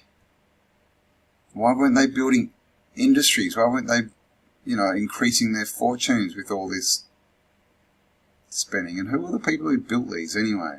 You know, do we get any names here? This one was built for Philip York, the first Earl of Hardwicke. Well, so who built it? Owned by Britain's National Trust. Here's another one. I mean, you know, yeah, fair enough. Someone could build that in their backyard. Then we get to stuff like this. Roman ruins built in a garden ornament for the 1441-room Schönbrunn Palace in Vienna. So this this is outside a palace, but this is fake. And see, they've even, to show you it's fake, we even have bits of, you know, it's not finished, see? They've left bits of rock around. They built this statue without a head. This one got a head. He was lucky. See, if you stand in the right position, you can get ahead in life. And it's just making it look like it's crumbled. I mean, I don't know. I mean, and that's not a huge structure, that one, so who knows? Some of these, I'm sure, are reconstructions. What? I mean, how big is this? That looks like a fairly big structure. You know, bits of aqueducts. I don't know. What do you reckon, guys? Someone here built an aqueduct. Again, built in 1778.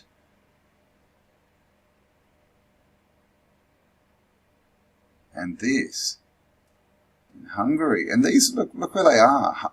You know, they're saying it was a fad, but what have we got? Germany, England, Austria, Hungary. It's not like, normally when you get a fad, it would be like there'd be heaps of these in one country. Like you'd find a ton of them in England and then maybe a few in other places. But you don't normally just find that if it's a fad for the rich people, you know, one in each country. You know, here again, 1700s, built this as a ruin in the 1700s. Or so they say. This as well. On top of a rock, as you do, make it as hard for yourself as possible. Frederick Law Olmsted and Calvert Vaux designed Central Park in the mid-1800s. Oh, is that in Central Park? There you go. Lots of interesting stuff in Central Park. There's a big, what looks like a buried temple. You can only just see the sort of roof popping out. Another one that, you know, that's just, yeah, that looks like a red brick wall. Fair enough. Oh, we've got another one down there? No, we have advertising. Ooh. Alright, so, yeah, fake buildings, guys. What do you think? Are they all fake ruins built in the 1700s? Or are they just actually real ruins? Because, you know, and they put a lot of these, there's quite a few if you have a look. And, you know, like, look at this.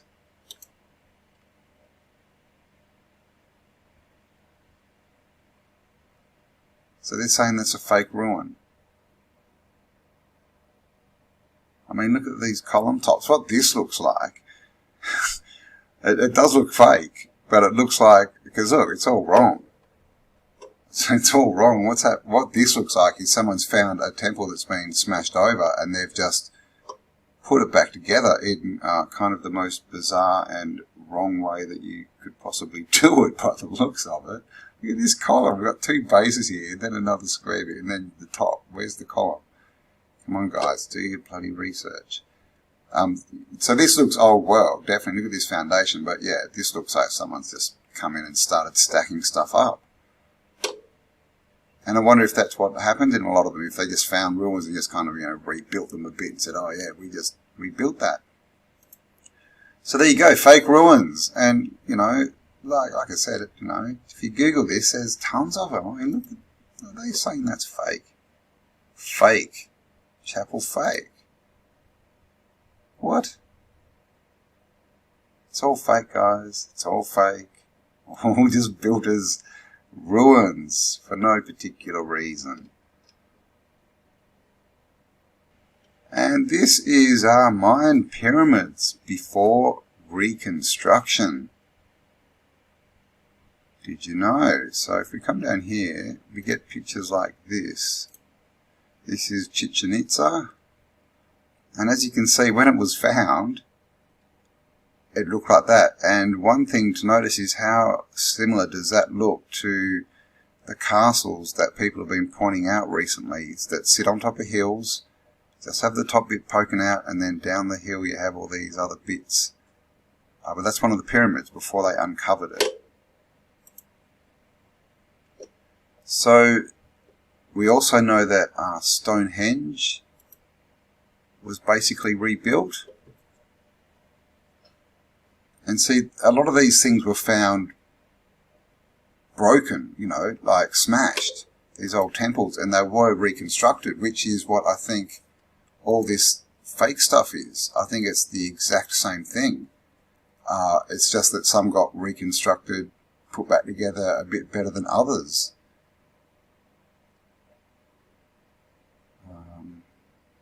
So here's just a few different images of what sort of went on and what they were finding, like this one here.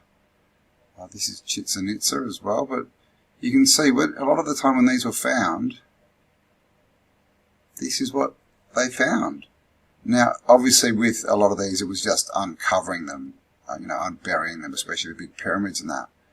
But how many of these you know, temples and things have been reconstructed, and maybe reconstructed the wrong way. Look at this. This is the foot of the serpent pyramid. I'm sure you've all seen that, where serpents go up, and on certain solstice you can see a serpent running down the stairs. 1884. So this is what it looked like when they got there, completely overgrown. And we're still finding, well, you know, they are still finding, you know, all throughout the Amazon and South America, they're still finding buildings like this. Oh, where have we ended up here? Oh, Mesoamerica. This one. So yeah, look at that massive big stone gate. Trees all over it, half buried.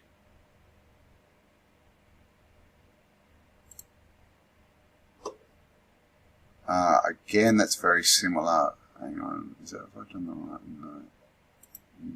Whoa. What have I done? Oh my god. Let's have a look at this one. So yeah, this kind of thing, and again, how similar does that look to the, you know, what we're looking at as castles up on hills? Look at that one. It's a pyramid in Mexico. Does that not look like... It's not the biggest picture, but can you see that? We've got domes and we've got temples up here. That's the top of a pyramid in South America. So how many pyramids have we got, guys? Are all these mounds and hills and stuff that we're looking at pyramids? Look at these. Sorry again that the pictures aren't very big. They're all pretty old. You can kind of see they're just a big pile of mud with the top of the pyramid sticking out the top. We've got 3 of them there. And another one.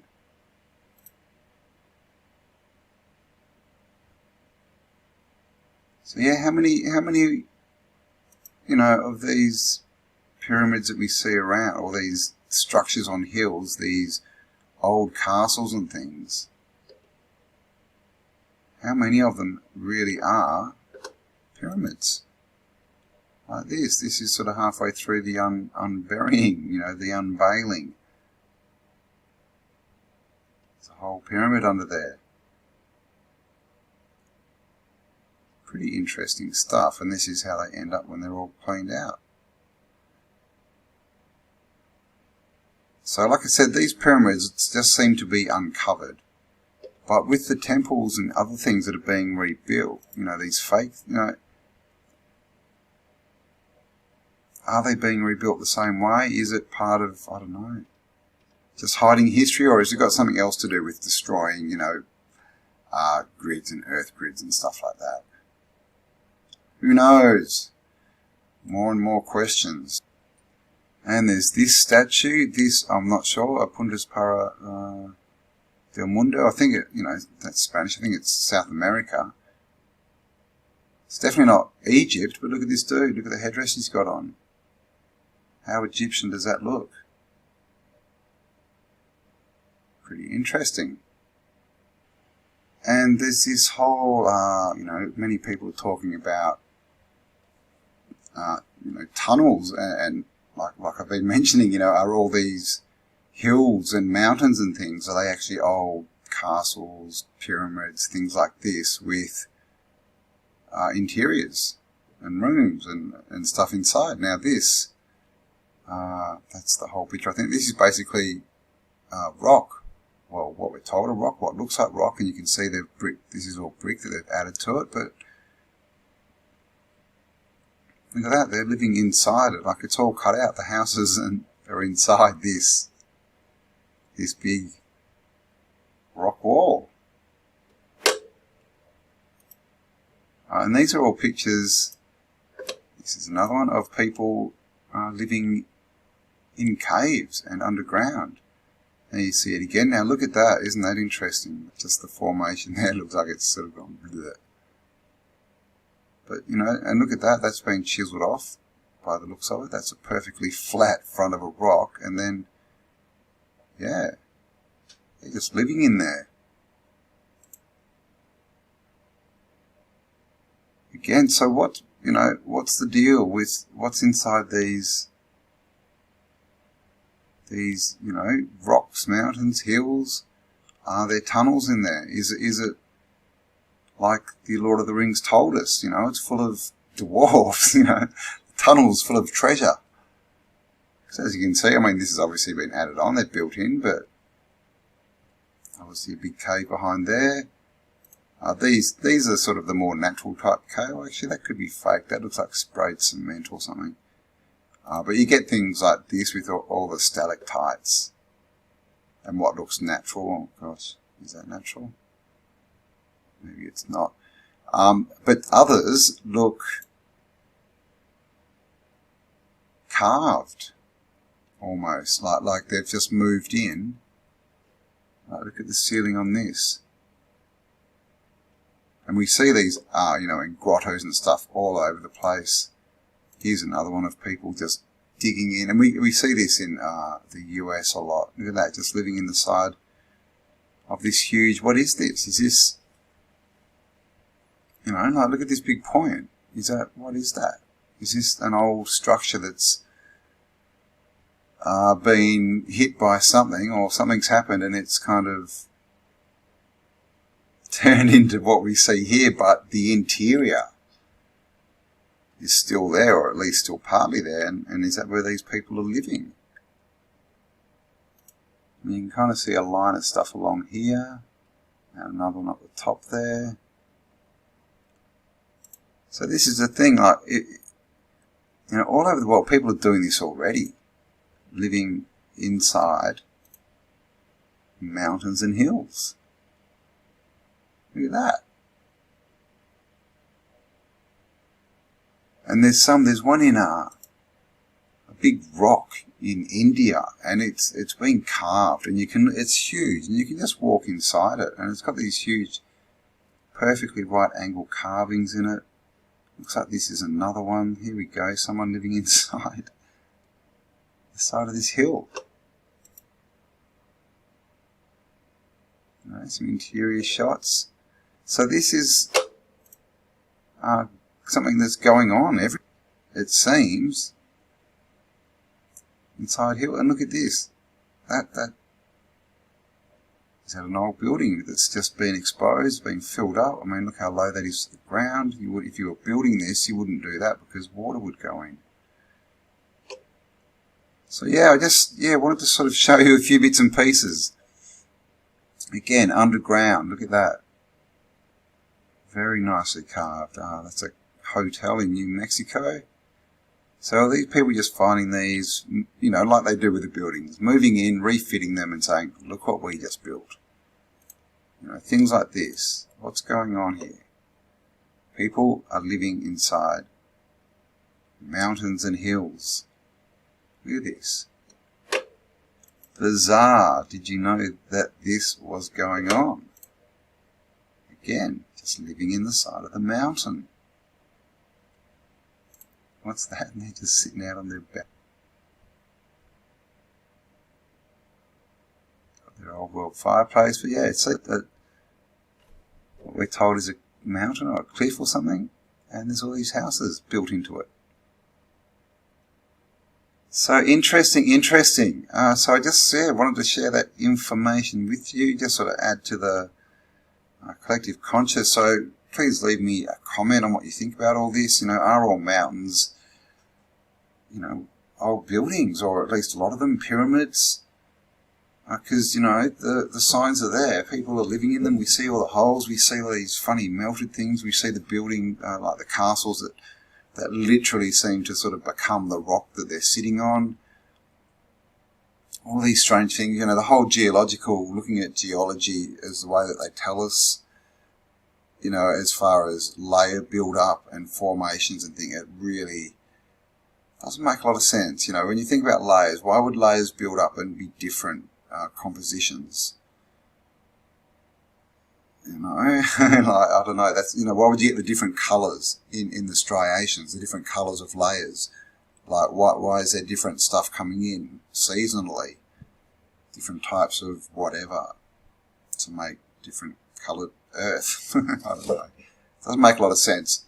And the physical evidence that we get is there's holes in these places. So how big are they? What's really in there? And how much, do those in the know? And, what's in there? Is there treasure in there? Is there tech in there? Are there, other races down there, other beings? We hear all these, obviously, underground tunnels is a big topic at the moment, and dumbs and all this. And then there's all these rumours of, alien-like sort of creatures, reptilian-y type creatures living down there, the jinn and all this kind of stuff. So many, many questions, do these all link up? Who knows? I think I'm dribbling, so I'm going to leave it there. Yeah, guys, so leave me a comment. Please like, subscribe, share this video. And, of course, if you do want to support this channel, there are links below as well. Hey, guys, how you going? Campbell here from Autodidactic channel.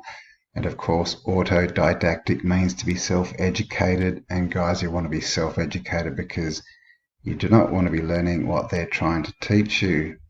Now, this is part 2 of my videos on Malta. This is called Malta Subterranean Tunnels, Lost Children and Elongated Skulls.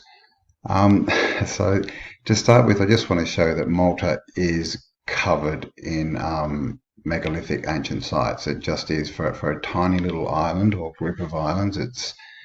It's covered, like, as you can see, these are all shots, and as you can see, we've got megalithic lintels here, megalithic stonework.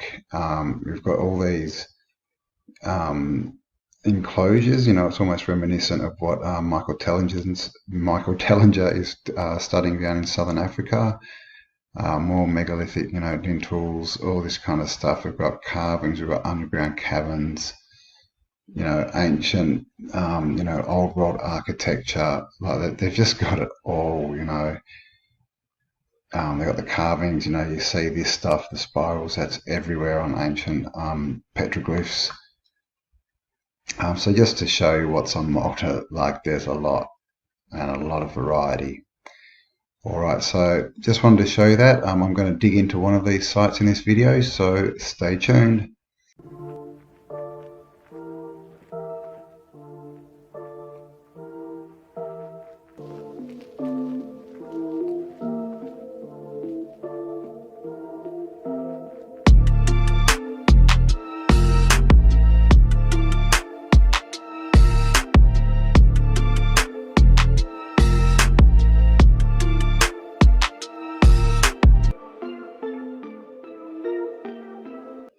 Alright, so welcome back, guys. Now this is the Hypogeum of Hoşap in Malta, and it's classified as a prehistoric underground temple.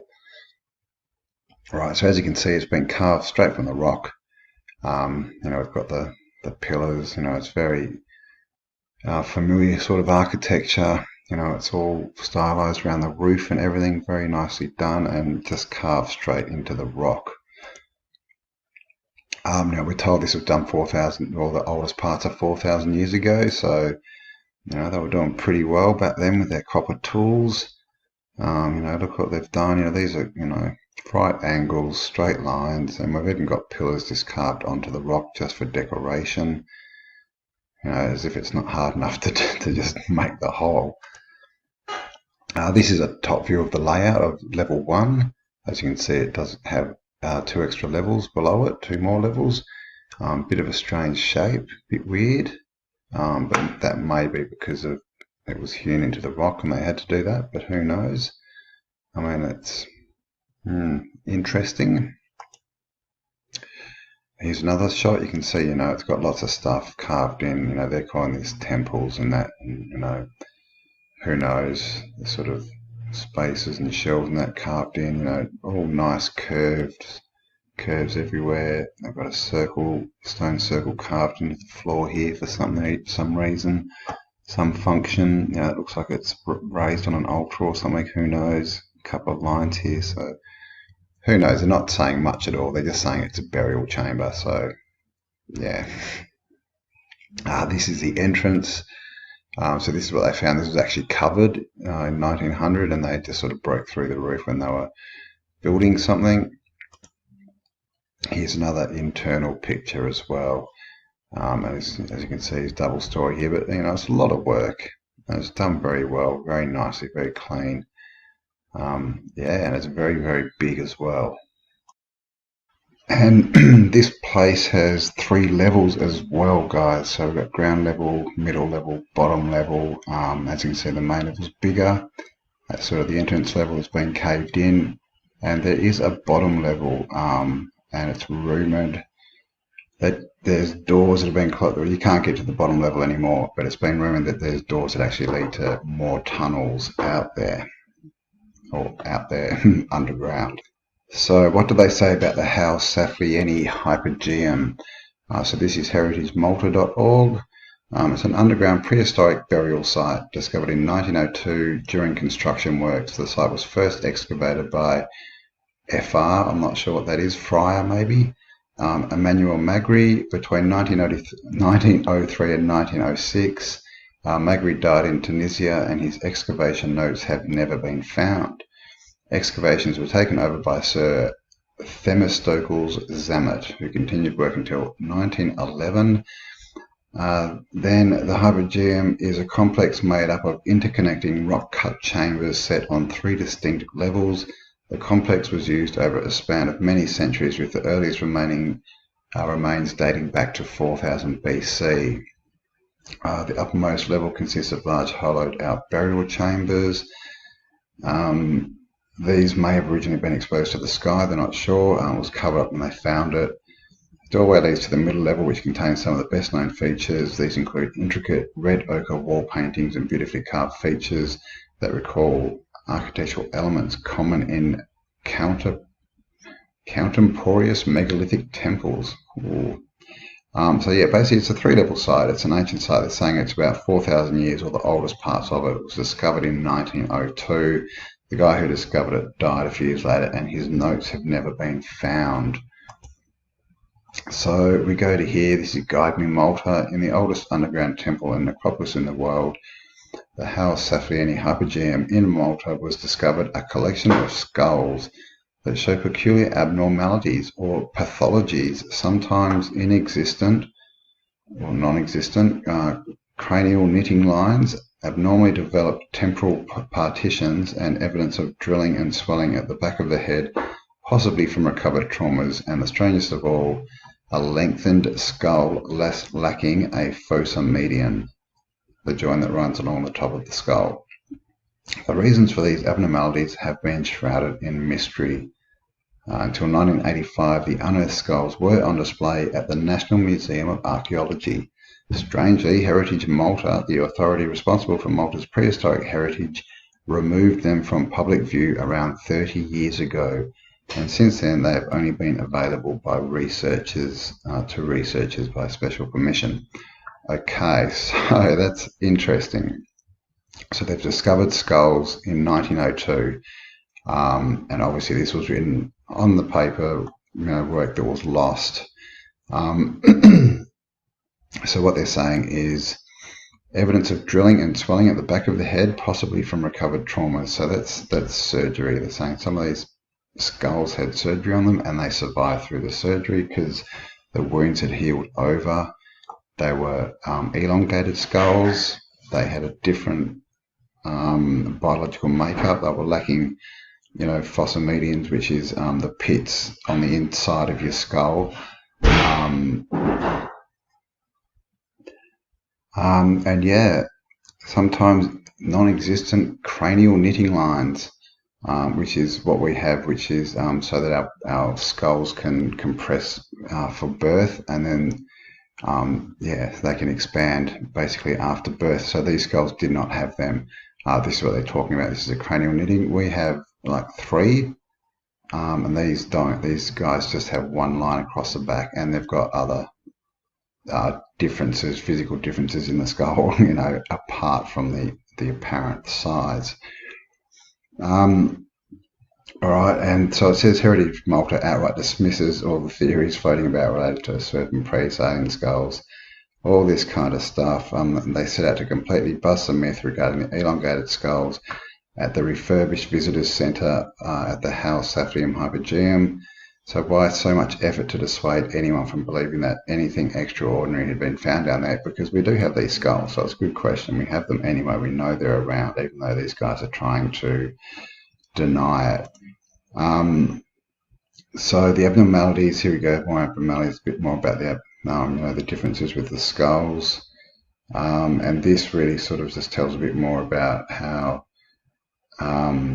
Malta, Heritage Malta, are just saying the spokesman for Ministry of Culture has downplayed the mystery, telling Loving Malta that the skulls are not even elongated and frequently made available to researchers.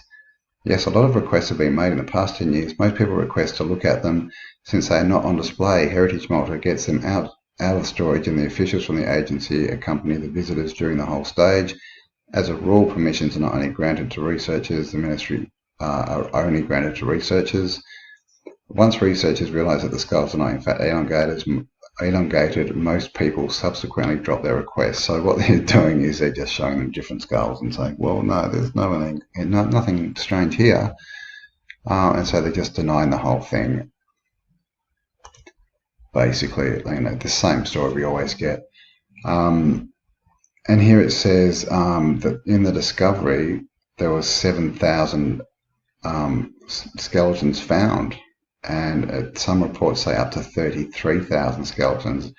That number was reduced down to 100, and then out of that, only 20 of the skulls were said to have survived, and now it's down to 6. So they've just been, destroying them, getting rid of them, whatever they do, I'm not sure. Then there's also stories of giant humanoids living in hidden caverns below the already subterranean Hoşap Hypogeum, and also the unconfirmed disappearance of 30 children and a teacher on a school tour of the catacombs whose cries were said to have been heard all over the island. So let's hope a new study can be put into play. So there's also stories of school children going missing.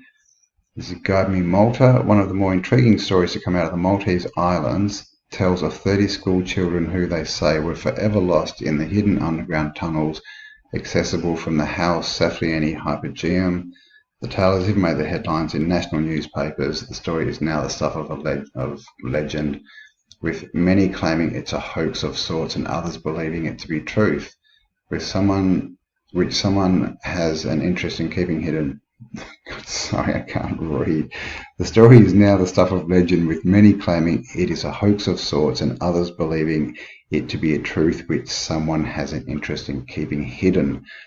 Here's the available information so you can make up your own mind. So I'll leave all these links in the descriptions, but you can see these are tunnels that they've found underground. Obviously, the authorities have found them and just whacked their pipes and stuff in them. These look to be, chiseled straight from the rock.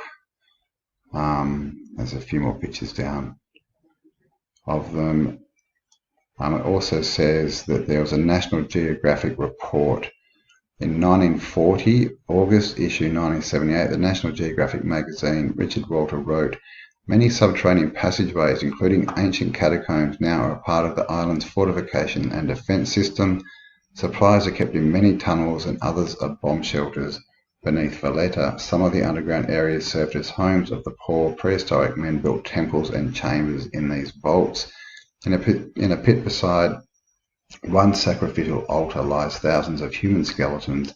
Years ago, one could walk underground from one end of Malta to the other. The government closed the entrance to these tunnels after school children and their teachers became lost in the labyrinth while on a study tour and never returned." So that was published. So the story was actually published in the National Geographic. So there we go. But obviously, the government are denying that it ever happened because they actually never went and looked for them.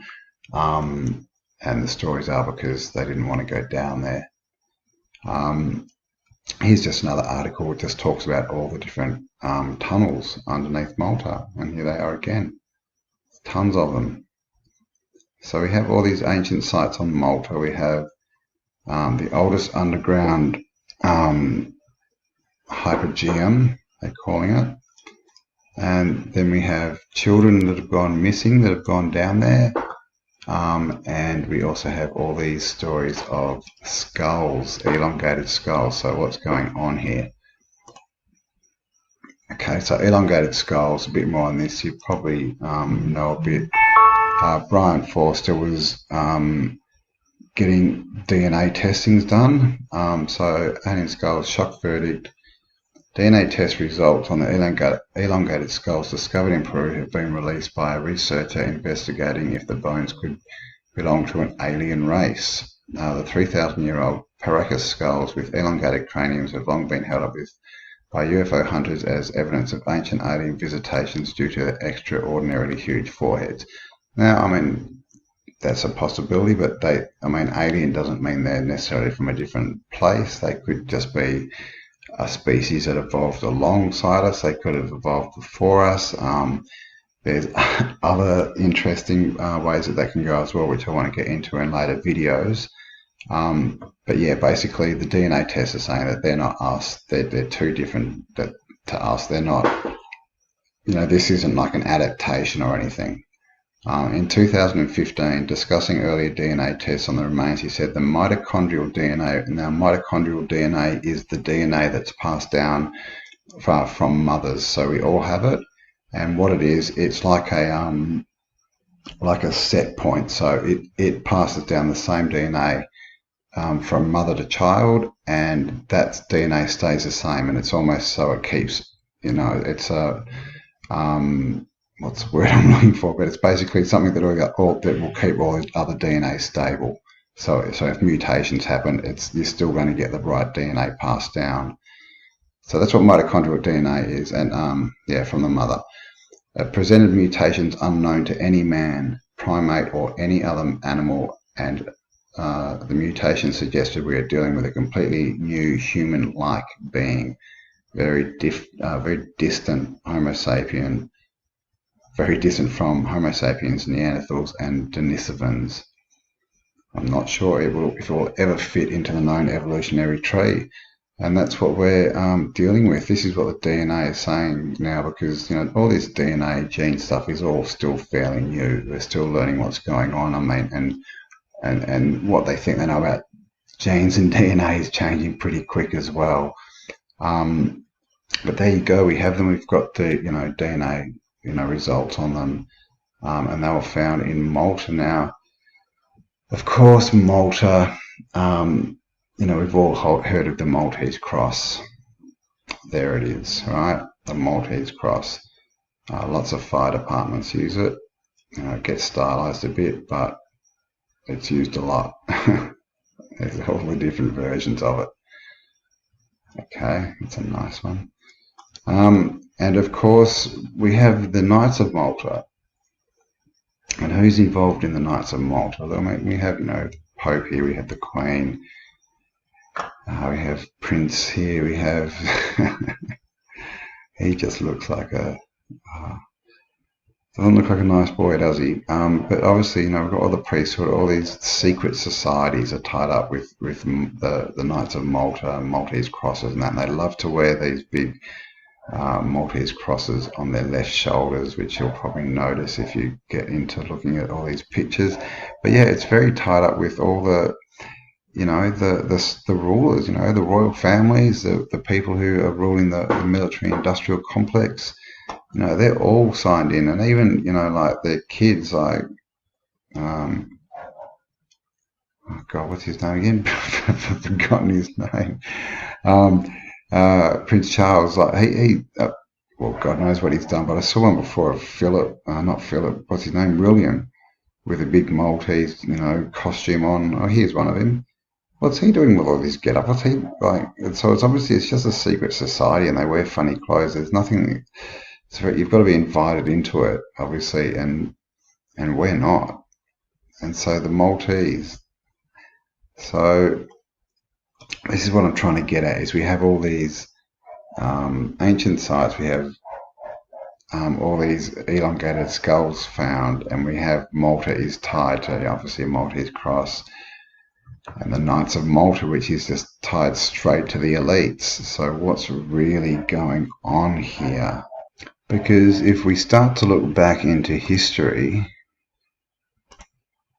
we start to see that the rulers of places like ancient Egypt all had these elongated skulls. Now, you can't see his skull there, but look at the top of his ear. Okay? Put a finger next to your top of your ear and run it across and see where it ends up. It'll end up about here in your eye. Look at his. So this dude's got a massive, massive head. That's Akhenaten. He's an interesting figure. This is Brian Forster. He's holding, obviously, a huge, huge cranium there. So we have these. We do have these skulls. This is Nefertiti. Look at the size of that one. And you know that's a true to life sculpture. Look at her face. They're not trying to make her look weird or anything. They're trying to show her actual likeness. Pre-Inca and Egyptian. And look, you can see the shape. It's just the same. And then we have Jacob Rothschild, and he's got a good noggin on him too, hasn't he? I mean, look at that. His forehead's literally about as high as the rest of his face is low. So what's going on here? Are these, you know, these elongated head people? We're told that they all disappeared around 2,000 years ago, but maybe they haven't. Maybe they're still around. So that's something that we will get into in subsequent videos. So thanks for watching, guys. Let me know what you think about all this.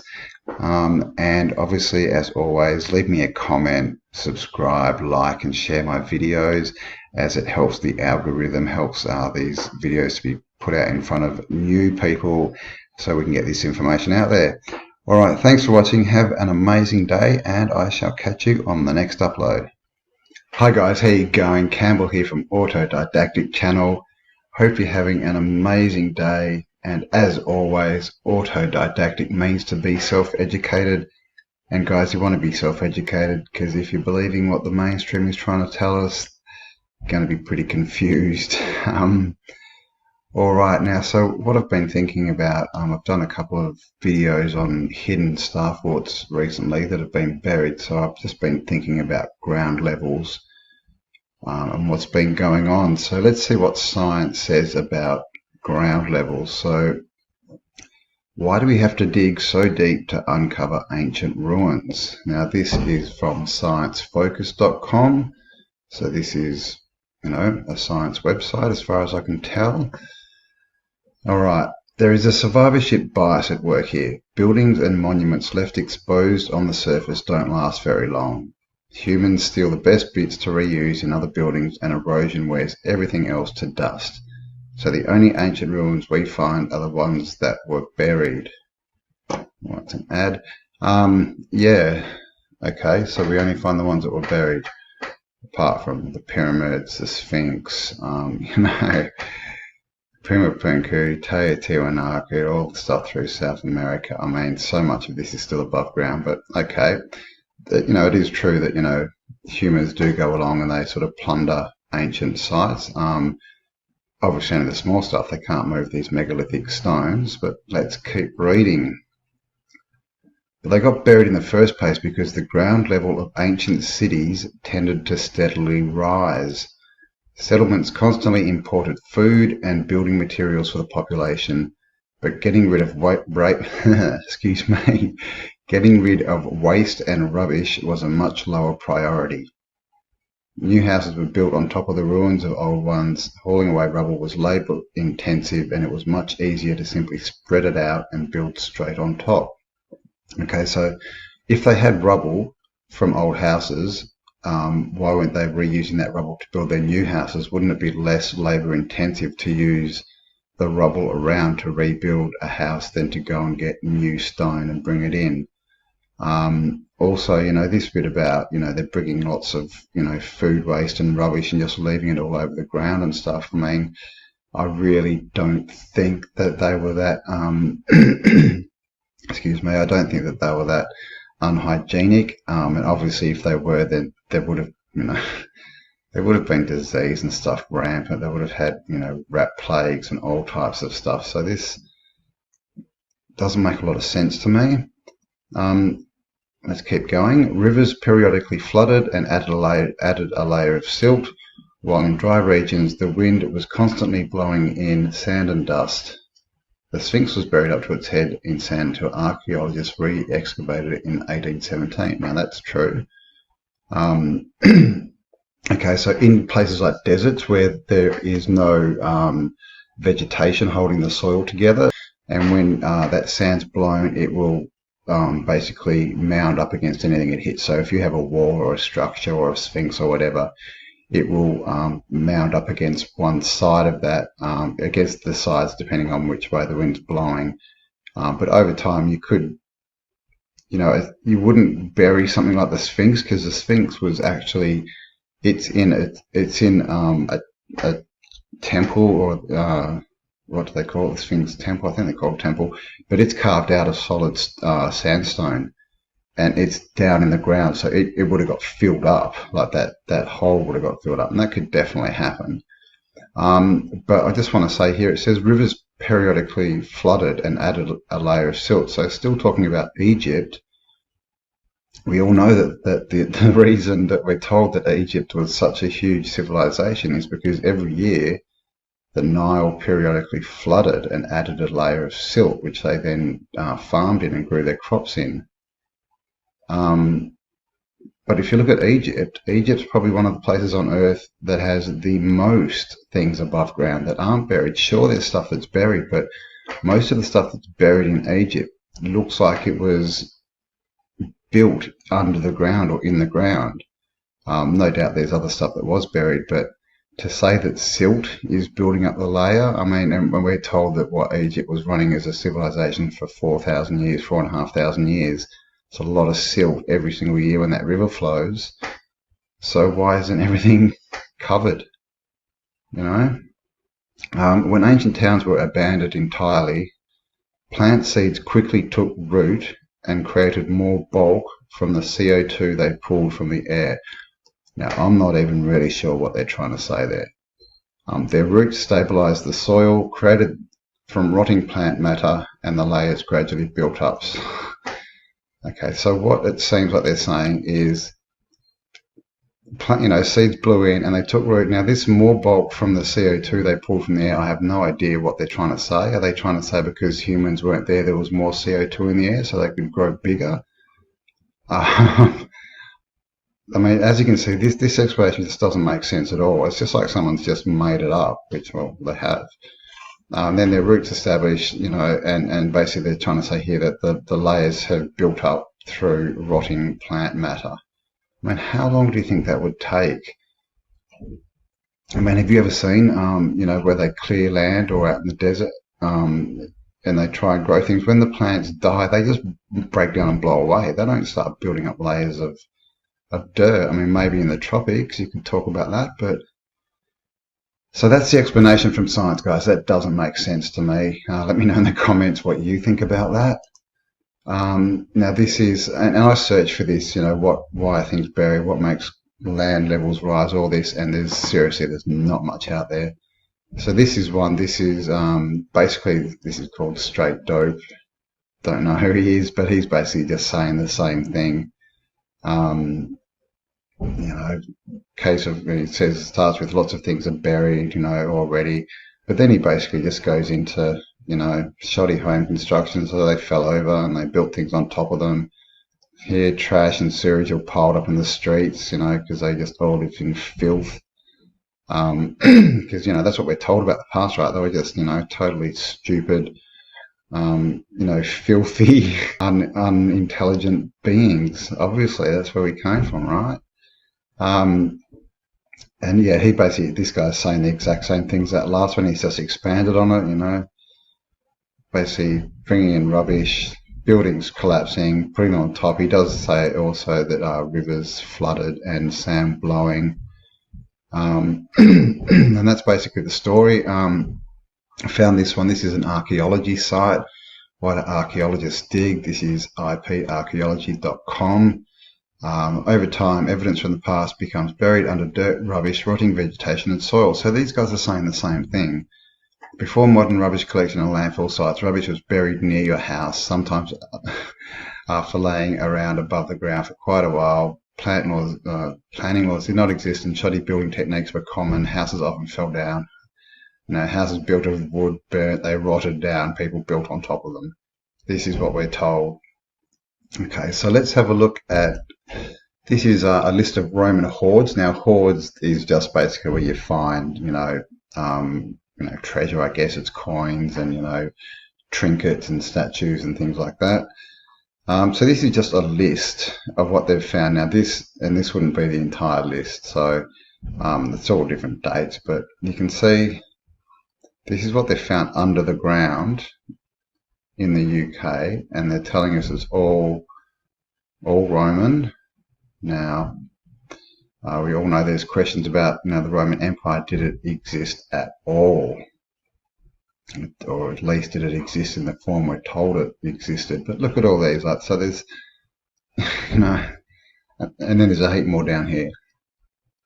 There's hundreds of these things that they've found, hundreds of different sites. So they're all buried under the ground. So how, this is what this is the question: how did they get under the ground? We're told that, it's all about wind blowing in and rivers flooding and people bringing rubbish in. But if you've got a hoard, a cache of gold coins or something, I mean, what are they saying? That you put it on the ground and then you cover it up in your rubbish?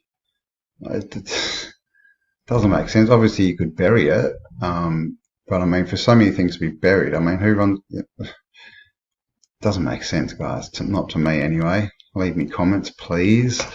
Let me know what you're thinking. Okay, so here we go. Archaeologists find 10,000 objects from Roman London.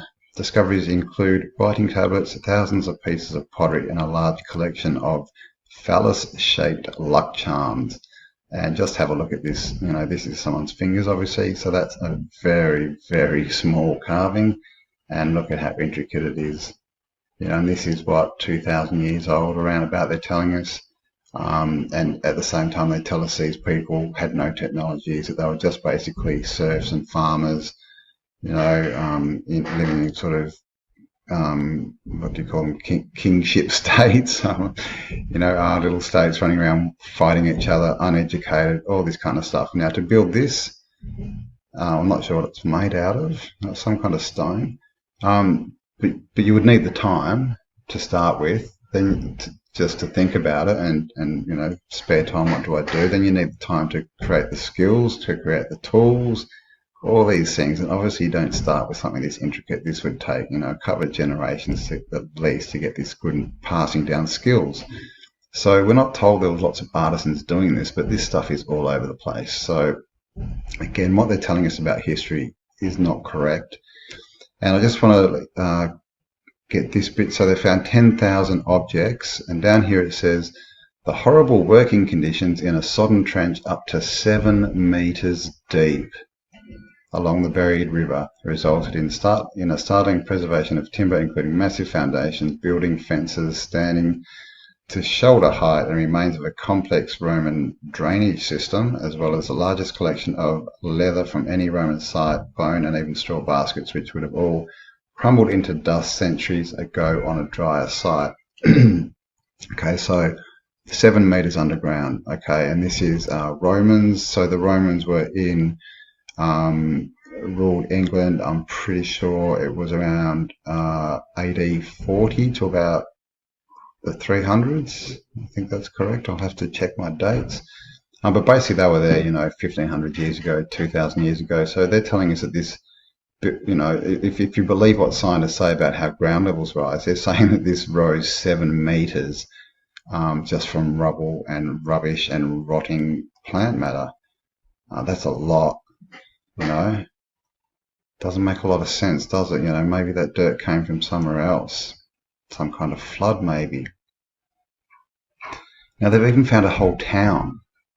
A lost Roman town has been unearthed. The whole town got the whole town got buried. Archaeologists in southeast England have unearthed a previously unknown Roman town. The town is often finding the town is offering researchers a unique opportunity to understand the development of Roman power and urban life. And then it goes on to say that they had all this technology, for smelting and things that they shouldn't have, and they say, that just tells us that Romans were exporting their technology around the world, but were they, or was this technology already here? Was it just everywhere and what everyone had to use? You know, because everything's put down to Romans, this Romans, that Romans, spread out, and they, you know, gave all their, you know, technology and wonderments to the world. But you know, we're not told that the Romans went to South America, yet there's South American, in South America there's buildings that look very Roman. So there's something going on with this story. But back to, I digress. This is all about how do things get buried. So it's saying, you know, things 7 meters underground, a whole town underground, and the only explanation we get from science is wind blowing around sand and dust, you know, rivers rising, leaving silt, and basically humans leaving rubbish around.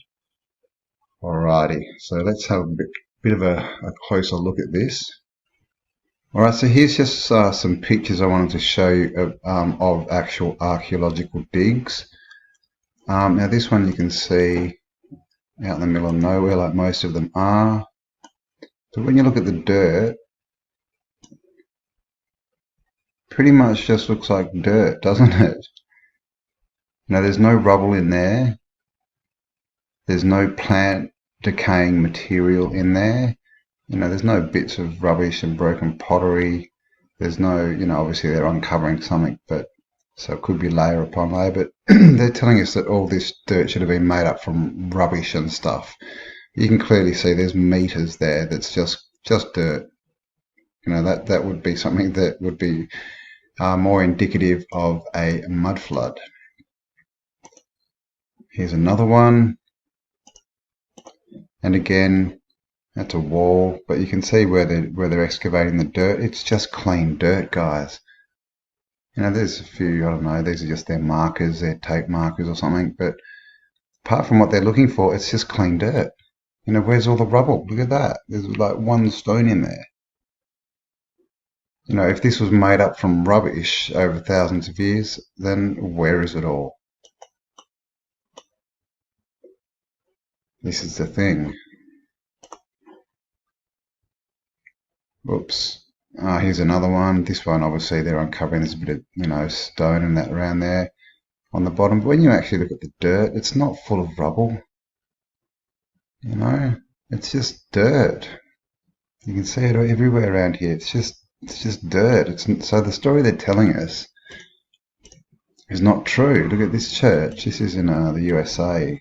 Forgotten exactly where. You can see this is up on the ground, and underneath it, just dirt.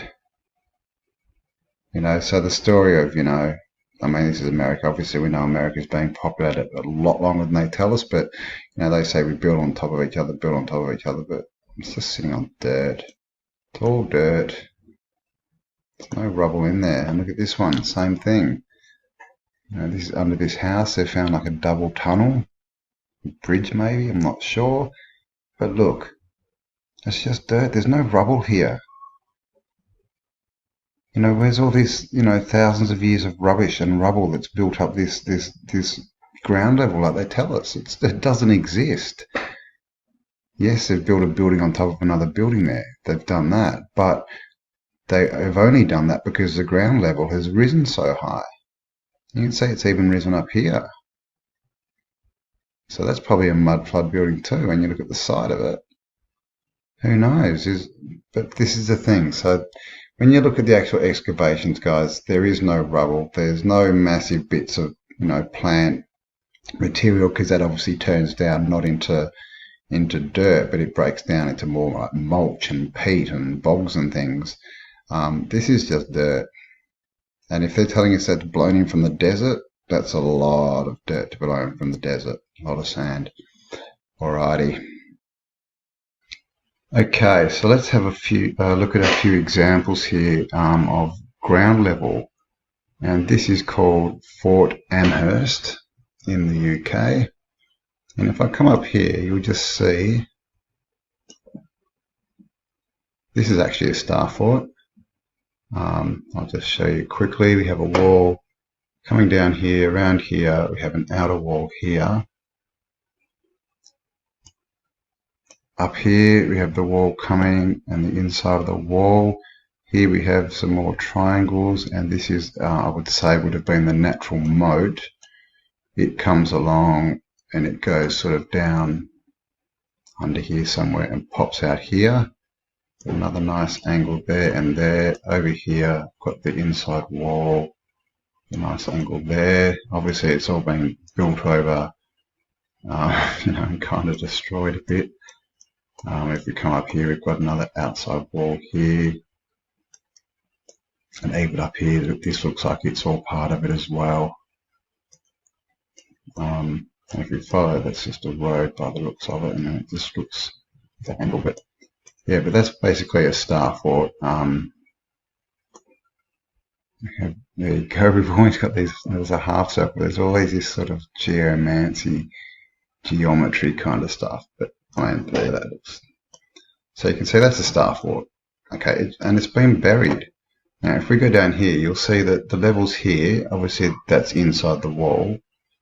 So the walls were either that wide or it's been filled in. And up here, this is the highest part, because if you look around the landscape, it's all flat and low.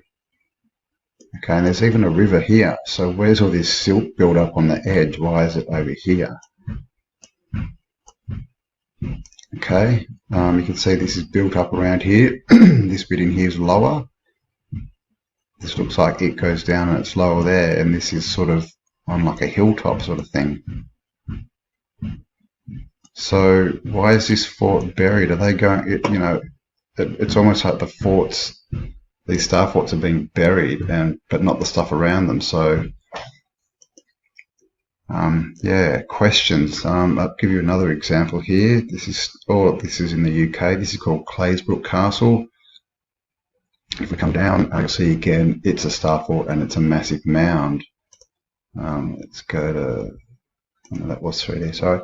So if I come up here, you'll just see, got the star fort here. Comes up in there around this other side. You can see there in the corner, so we've got the base there. This, I don't know, it might be part of the original structure, it might be the citadel. Not really sure, it could have been put in later. And then if we come back a bit, you'll see there's also a lower wall that goes around here. And no doubt there's more out in the landscape, but this is the same as that last place. So this is where the castle is, and you can clearly see that's a hill. Right, that's clearly a mound. So why is everything else around it flat? Flat, flat, flat.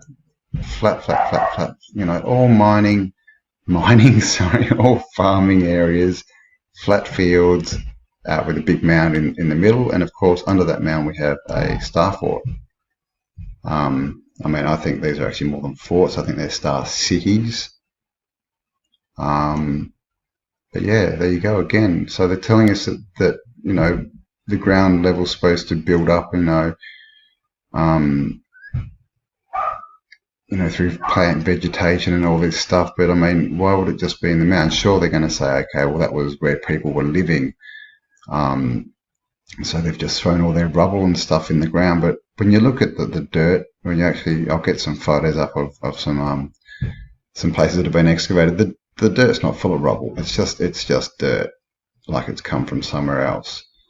So this is the thing, why are we getting these, the things, the ancient places are always covered. This is Fort Monkton. This is obviously another star fort. Let's see there. Now this one's right on the edge of the water, and as you can see, this one's not covered at all. Okay, now they're sort of telling us that the ones on the edge of, the water are the ones that are going to be covered the most. We've got silt, we've got sand here, all this kind of stuff. But it's the ones that are inland, where you would think that, there wouldn't be a mound. They're sort of built up, and this one's just, not. But there's just, and they call these castles too. So this one's called Pendennis. Oh, this actually is another star fort, as you can see. but again, a massive mound right on the edge, and this one's near the ocean. So the last one's near the ocean, nothing. This one's right on the ocean as well, but it's completely covered. So it's, you know, it's not, what I'm trying to point out is that what science is, you know, science loves to say, look, everything's the same all over, you know. If you get a condition here, then that condition is the same all over the world. But clearly we're getting, you know, different things here. We're getting bits on the ocean that are covered up in dirt. We're getting bits in the ocean that aren't covered up in dirt. We're getting bits on you know, in the internals of countries in the land that are covered in dirt, and we're getting bits that aren't covered in dirt. So, you know, has this been done? You know, because we have Göbekli Tepe, and they've said Göbekli Tepe has been proven that it was filled, it was covered up on purpose, it was filled in. You know, is this the same kind of thing? Because this whole thing about, you know, ground levels rising to bury things that, you know, from, I mean, those things may work over, like, you know, extended periods, like 10,000 years plus, but you know, when we're talking 1,500 years, I mean, look how much this is. Look at this. Look at that hill. And yes, this is another star fort. This is called Beeston Castle. This one's a bit hard to see. I'll probably show it in another video, but just again, it's a so this is obviously the remains of something here that was a castle. Just a massive round hill. You know, if this was done by wind, you would kind of expect it to be longer and a bit pointier, and probably not so vegetated, because if it was in an area where it was constantly being hit by wind, it would be hard for the vegetation to sort of get that thick.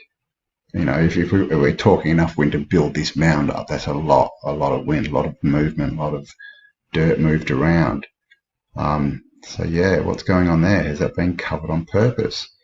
Now I think there's another one just here. Is that it? Yeah, so this is another mound, and as you can see, this is looks like a newer construction in the middle, but got a few nice angles there, and it again looks like it's been covered. It's on a mound.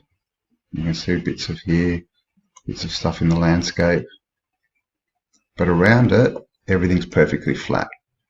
So see that? We've got these two mounds. Everything around them perfectly flat, and these two mounds are where we've got ruins. So what is going on? Because even if we talk about mud flood, you would expect the mud flood to cover things, you know, evenly. If it was a flood, it would have to be very deep to get to the top of this, but you would think it would cover things evenly. You know, obviously if it came up against buildings and structures, it would, you know, make mounds and things, but this doesn't look like that kind of a scenario, does it? It looks like these have been covered and buried on purpose or something. You know, we hear a lot about mound builders and the mounds and the mound builders and all this stuff. You know, were they mound builders, or were they you know, site buriers? You know, this is just another one. Again, it's another star fort, but I'll go into the star fort thing later. But again, this one's on the edge of the coast. You can see, you know, we've got ancient structures here, and you can see it builds up. Okay, so if this was wind, you would expect, you know, you'd expect stuff like this to be built up against a wall. But then, you know, is that being filled in? I mean, are these different? Just doesn't look right, you know, for wind and stuff. I mean, look at these, look at the angles on that wall. What if we're talking wind, you wouldn't see that wall. That would be covered because the wind would hit against it and would slowly just build up. So yeah, and then of course again everything around it is perfectly flat. So this is what I'm talking about. So there obviously needs to be more investigation done, but it looks like we've got all these sites everywhere, ancient sites, star forts, star cities, plus other, you know, megalithic sites all over the planet, and they've all been covered up by dirt. Not all of them, obviously, but a lot of them. So I think a lot of it you could, you know, when we're talking about certain regions, you know, especially valleys and that, you can talk about mud floods. But looking at this in the UK, I mean, the UK is a fairly flat country, and you just got these mounds everywhere. that does not seem like it would happen through a mud flood or anything like that. You know, there's no mountain ranges really. There's a bit through here, but yeah, so what do you think about ground levels, guys? I'm going to get into this a bit more, but so there we have it. Science is telling us it's built up by human population, you know, bringing in dirt, bringing in rubbish, leaving it all lying around, plants growing up and dying and building up, and sand and silt and stuff. Do you believe that's true? What are your theories on how, you know, the dirt did build up in certain places? Well, obviously, we've got places that are buried, you know, mud flooders. But then we've got all these mounds and covered up star cities, which seem to be just covered up in, you know, just a specific area. You know, it's not like the whole region around them's covered up. It's just the specific area that seems to be on a hill. There's another one. Alrighty, guys. Hope I explained that properly. I'll definitely look into this and make more videos. So, yeah, hope you enjoyed that. Please leave me a comment, like, subscribe, share this video. If you look in the more section, you'll also see I've got an Instagram channel and a Facebook page, so go ahead and like those. There's also autodidactic t-shirts you can get to support me, help my research, as it does take a lot of time. But I do enjoy it, and I really enjoy getting it out to you guys. So I hope you enjoy it. Have an amazing day, and I shall catch you on the next upload. Bye for now.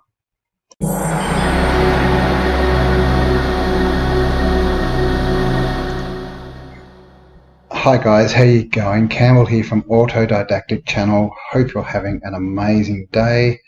Thanks for joining me. And as always, guys, autodidactic means to be self-educated. And in this world, if we're not self-educated, then we're going to be left behind, because the story they're telling us is not true. And there is so much out there of our story to be found. And today I wanted to take a look at the Louvre in France. Now, this is the Louvre. This is a drawing from the early 1800s, so they say. You see all the top hats. See these lamps? These are everywhere. I'm going to have to do a video on it. Like, you will notice these lamps in old pictures are everywhere. And the people, I mean, obviously look at the architecture and the symmetry, the big dome up here. In this picture we've got two porticos, these triangle things, and one dome. And look at the size of the people. That's a person, and they just come up to this, you know, the bottom of the top of the support for the pillar. And these, I'm not sure if these were original doors, but this looks like a door that they've put in, and that's still, you know, these people are up to here, so it's still a huge door. And just look at the facade, the artwork everywhere. It's just covered. These are all statues, like the whole thing is just covered. So the Louvre in Paris. Let's have a look at it.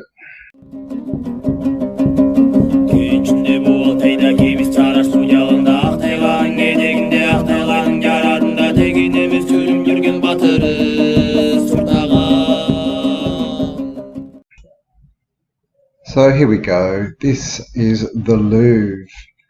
The Louvre Museum is the world's largest art museum and a historical monument in Paris, France. A central landmark of the city, it is located on the right bank of the Seine in the city's first district.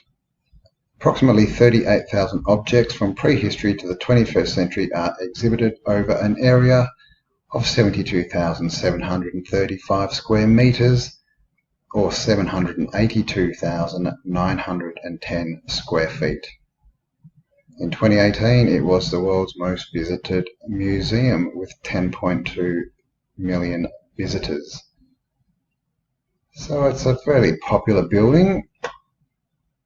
As you can see here, below ground portions of the medieval Louvre are still visible. Well, what could that mean? So, history. The Louvre, which houses the museum, was begun as a fortress by Philip II in the 12th century to protect the city from the English soldiers which were in Normandy. Remnants of this castle are still visible in the crypt. Whether this was the first building on that spot is not known. It is possible that Philip modified an existing tower. According to the authoritative Grand Leroux Encyclopedia, the name derives from an association with wolf hunting.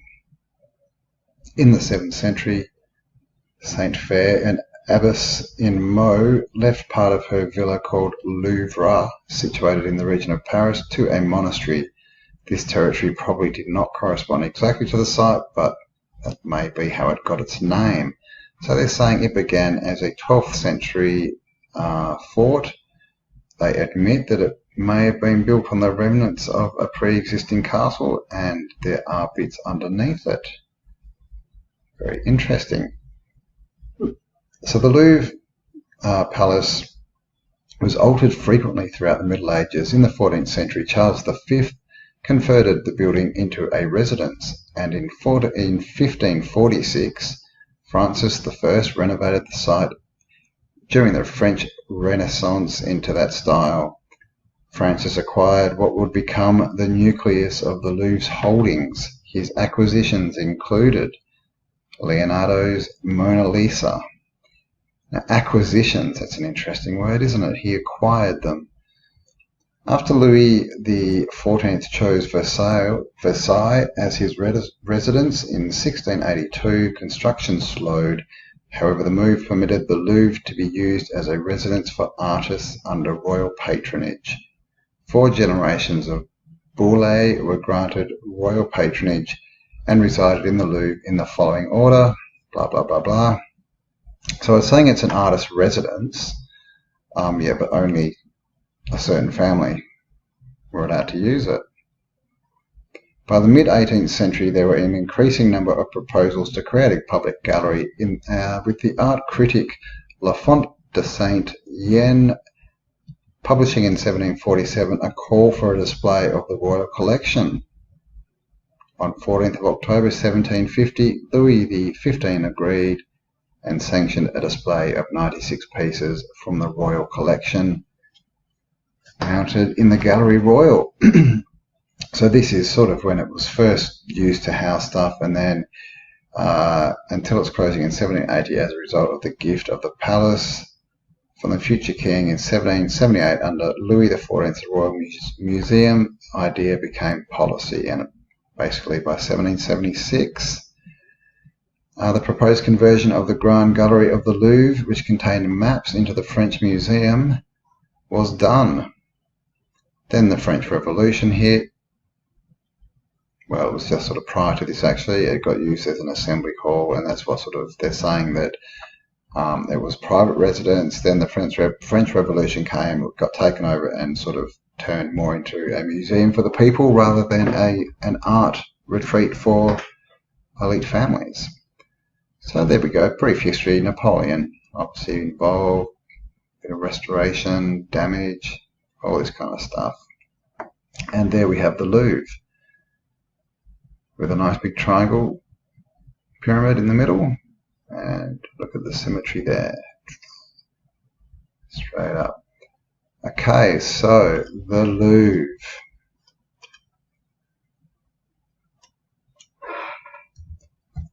Let's just have a quick look at the Louvre.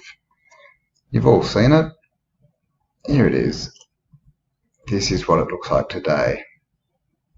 Gardens, we've got a big pyramid in the middle, we've got 2 smaller pyramids. Now these are over lower levels. You can see we saw this in the original picture of the dome here, and then the 2 side portico bits. Excuse me. So see the roof here? It's different. Where am I? See, now we've got these bits, but back in the early, well, I'm not sure when this is, early 1800s, late 1700s, they weren't there. This was, So what's going on there? Whoops. Still an amazing building, and also look at the you know, the facade of it. It looks pretty plain.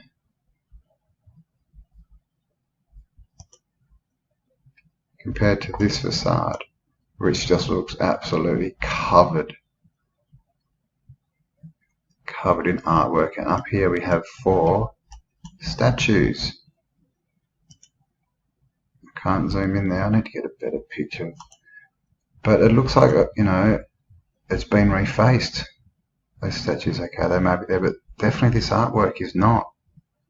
You know, all this kind of florid stuff, it's all gone, and there's 2 extra towers, one on each side. So when were they put on? You know, what's, you know, is this text still known, and they're just sort of using it when they want to? You know, questions. All right, this is the interior of the Louvre, and as you can see, it's just ridiculous. It's just ridiculously, like, look at the size of this thing. Look at the roof, arched, and every single surface is covered with art, all these amazing moldings. You know, this was all hand done, guys, before machinery, all hand tools. No cranes, no trucks to lift the blocks up, and huge paintings. Look at this guy, he's only up to the bottom of it. They're huge, full of statues, of course, which we're told are all Roman. But look what this looks like, and that's a collection of their statues, right? Then we have collections of their pictures. Where are all these coming from? These guys have been looting stuff from all over the world. Here we go. And then stealing buildings and hanging it all in there and saying, no, it's just ours, it's our family history. Here you go, we've got lots of faces, lots of portraits, and if you look at this one, these are all buildings. What buildings do you think they are?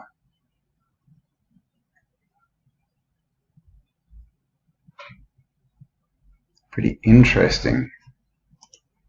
But yeah, the size of this building is just ridiculous. You know, built in the 1700s. Look at all this marble column work, all the statues. I mean, you know, like the story is built as a fort, then expanded into a house. Then the king moved away, so they just turned his house into an art colony. And really, you're telling me, I mean, there's no way we could build this in the 1700s. Look at that, you know.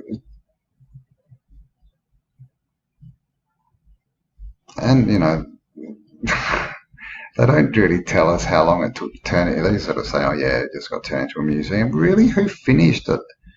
Who finished this thing? Like, who did all this? How old is all this is the next question.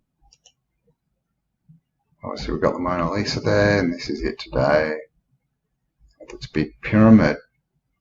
But just, you know, an amazing building filled with amazing art, and it's just so big, so big. So what have we got here? Here's a nice picture. This is, I don't know, that this says it was from it was the 1690s, around then, I think. And this is Paris. And as you can see, the whole thing is completely built out. Look at it, look at these spires.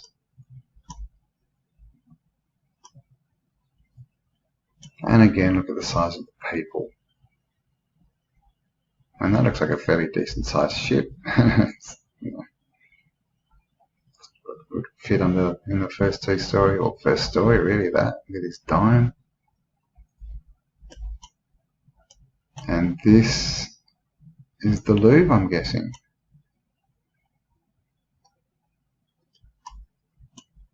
And just a big procession of people. And it's interesting, look how low the river is. don't know if it's that low today, but there's quite a few steps going down to it. Tunnel under there, big bridge. So yeah, France in the late 1600s. That's France as well. But this is what I wanted to show you. This is the substructure underneath the Louvre, which they say, may have been an old fort and it's from medieval times. So the question, if it's from medieval times, why is it under the ground? Why is it under the ground? And we're talking, this is what's down there, guys. They showed us this picture. No, where was it? Oh my God. Let's go back. The Louvre. Sorry. Quick. Here we go.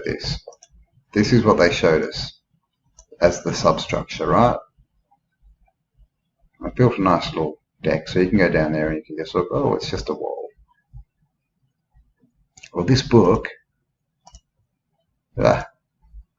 is from 1882 and it's called Substructures of the Louvre, and this is what's down there.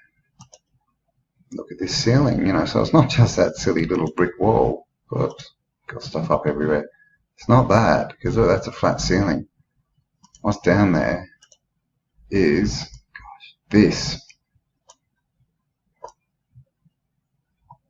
Columns. And then it looks like there's another floor or substructure underneath that.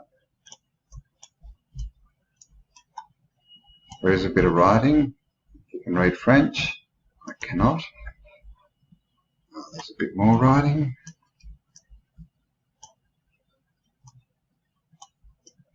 So this, again, complete substructure. You can see there's a floor up here.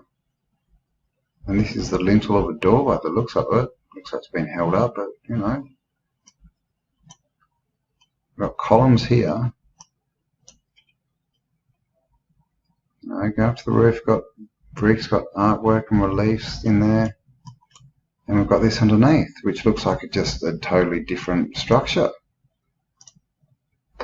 So yeah, they built on top of something else, but what did they build on top of? And when was that Louvre built? Because you saw the size of that thing. See this? A lintel window that's been filled in. And again, this is underneath this floor, the subfloor, so it's another story down. And you can see how big these stories are. We're talking, they're huge. And this is the other thing that they're finding down there, is these bits of artwork, like the sort of fascia type things that we see all over the old world buildings. I'll leave a link for this book in the description so that if you do read French, have a look at it, let me know what you can find out. But you can see how big this top story is here. It's huge. Got a floor here, and under that floor we have a window with a frame in it. Got the keystone, got the lintel. That's a window. In the floor below. Now, if that's a window also, that means that this used to be outside at some point. This looks like it's in the center of the Louvre, so it's, it just looks like it's building on building on building on building. Like, how far back does all this stuff go? Here's another lintel, and just this massive sort of hole, well thing behind it. You can see this is a ladder. Now compare that ladder to the size of this block. These are big blocks. And there's this block that's sort of sticking out of the wall. With that lintel. All underneath the Louvre, so what's going on? And here's a good shot. You can see these are huge, high, ornate ceilings, big levels.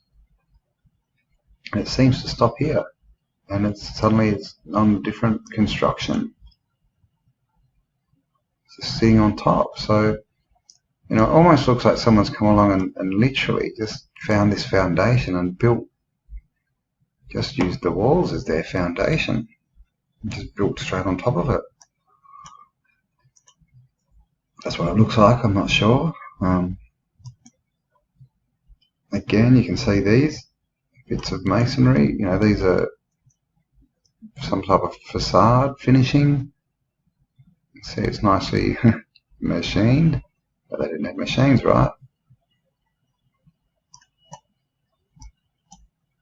And another door underneath this floor.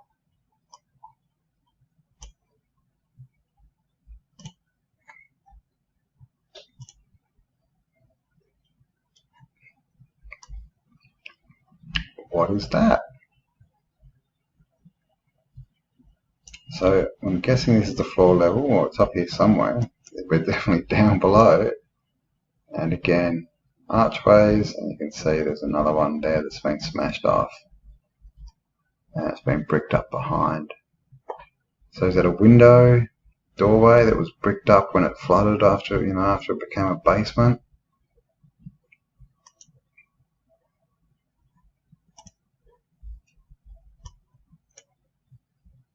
Again, we can see this sort of, this looks like it might have fallen over, I'm not sure.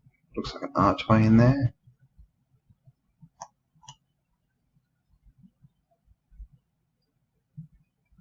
That just looks like another lintel doorway bit. So there's all this stuff down there. Now, if this is all under the Louvre, what is under other buildings? Again, you can see this structure, this sort of brickwork, and then it goes into what looks like a different structure.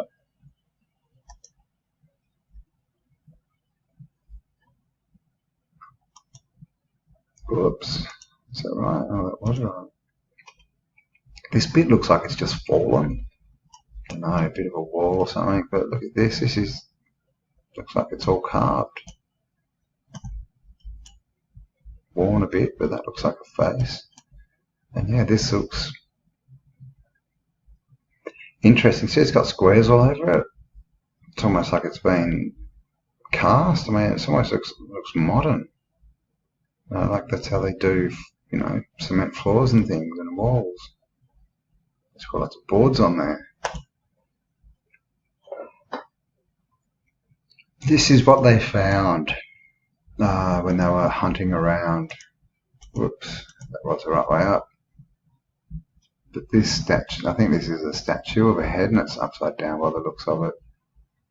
They've got all these, you know, these fascia bits, you know, people column, you know, lion's head, got a bird's wing, all these bits, you know, that we still see today on the outside of old world buildings. And this, what's this? Looks metal.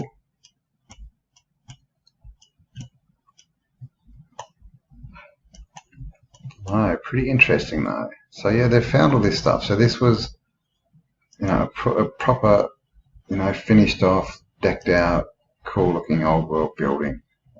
That's the way it says. No, that doesn't look right. There. Just more substructures. Big stones, small stones. So, you know, obviously they're not letting the people see that. They, you know, they don't show the people this kind of stuff. They can only show them this.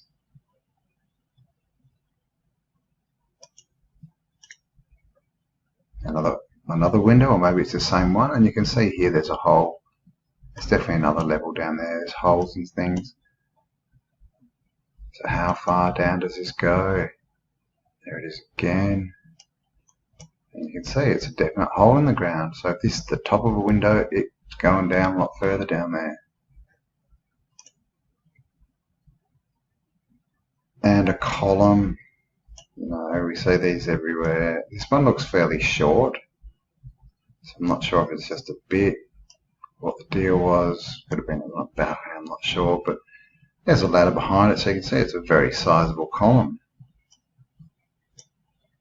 And this is the thing, as we, you know, as you go down and dig up older things, they do tend to get bigger. Again, look at this. It's like the floor on Now it's all been artwork and facade. It's all been done. Got a couple of faces here, and this is a face that looks African, what we would call African, and this looks what we would call more Caucasian. So whoever built this, they weren't worrying about race and all that kind of crap, which is just all BS that's been introduced, guys, and it's only there to cause division. In the past, they didn't pay attention to that. They just lived as they did, accepted everyone. Except maybe the parasites. There it is again. Looks like a palm tree in the middle. Another one. Another carving of a face. This one looks, is that a horn? Don't know.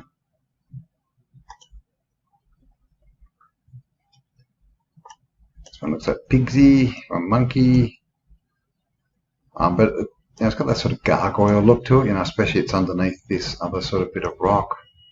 This alcove thing, and maybe a column on top, but yeah, it kind of looks gargoyle-y, that thing. And this is all underground, guys. This is the kind of stuff they have on the outside of buildings. It's all underground, and there you go. That's the end of that book. I will leave the description for you. Pretty interesting, and there's all this architecture they had, all these spires, all this stuff. Now, what's going on here? This is a picture again of France. This is Avignon. This looks like a nice photo. I'm not sure what the time frame is here. As you can see, just big archways everywhere. Castle in the back here. Old Wall Bridge, another big castle turret, big cathedral, another big tower.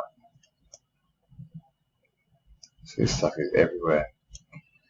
So I just thought I would show you that. I found those pictures of the substructures. I thought they were really quite interesting, especially when you look at what they do show us, which is not much. So I'll leave a link to this book. It is called Substructures of the Louvre from 1882, and if you can read French, have a look at it, let me know what you find. But this is what's down there, guys. And then underneath this, there's another floor. And look how tall it is. So, we're talking easy 20, 30 feet. Easy, but more than that. So how many buildings have, structures like this under them? I mean, really, how many do? Is this why they've taken over all these buildings? Is this why they're all government buildings? So that we can't get in and have a look what's down underneath them? Because clearly there's stuff down there. And they, in Wikipedia even, they kind of touched on it, because obviously you can go underneath, but they don't really want to say a lot. Or maybe he built on a castle. But also the story that the Louvre started as a fort and then was added onto. I mean, really? Look how symmetrical it is. You don't sort of build like a little thing here and then add this wing on and then add the 2 stories and add this wing on and end up with something that looks like that. There's no way. This was built and designed as one building. So I hope you enjoyed that one, guys. Bit of a look at the Louvre in France. A few questions. How did they build it? They didn't have any machinery. You've seen the finishes. Where did all the artwork come from? Was it all stolen? Was it all saved by people? Because there was some kind of flood, and then someone took it all and put it in a museum. We don't know. Many more questions than answers. But do remember that his story is not our story, and it's quite provable. And self-education is the way forward, guys. We've got to put this on ourselves now. It's quite clear that the powers that be will not even not help us. That they will directly go against us and try and stop us questioning, try and stop us putting information out about this, which really should tell you something huge. Why don't they want us to investigate? What are they hiding? Okay. Hope you enjoyed that, guys. Hope you have an amazing day. Please leave me a comment, like, subscribe. If you click the button For more information, you'll find my Facebook group, my Instagram page, and there's also autodidactic merch down there, so you can get out and tell the world that it is time to become self-educated.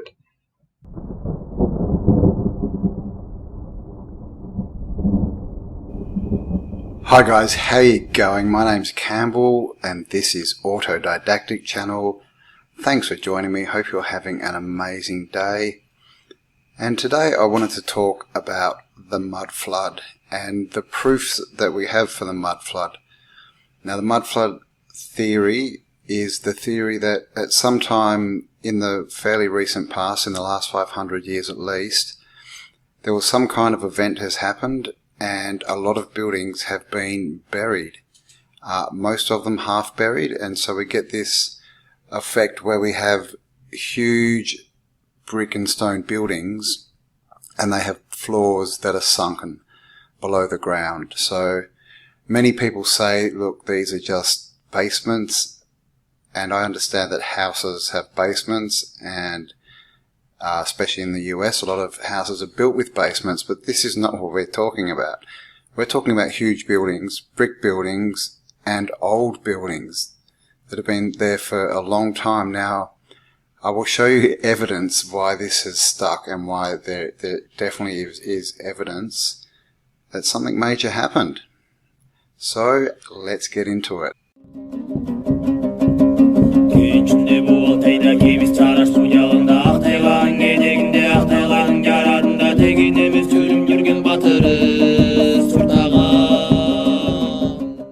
Okay, so this is a thread on stolenhistory.org.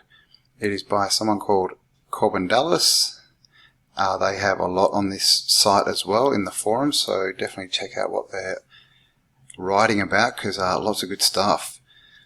So in this thread he starts off, hey mainstream pseudo-archaeologists, why are you hunting for arrowheads, Chinese pants, Egyptian socks, leather shoes, and other nonsense? Why don't you tell us where all this dirt came from?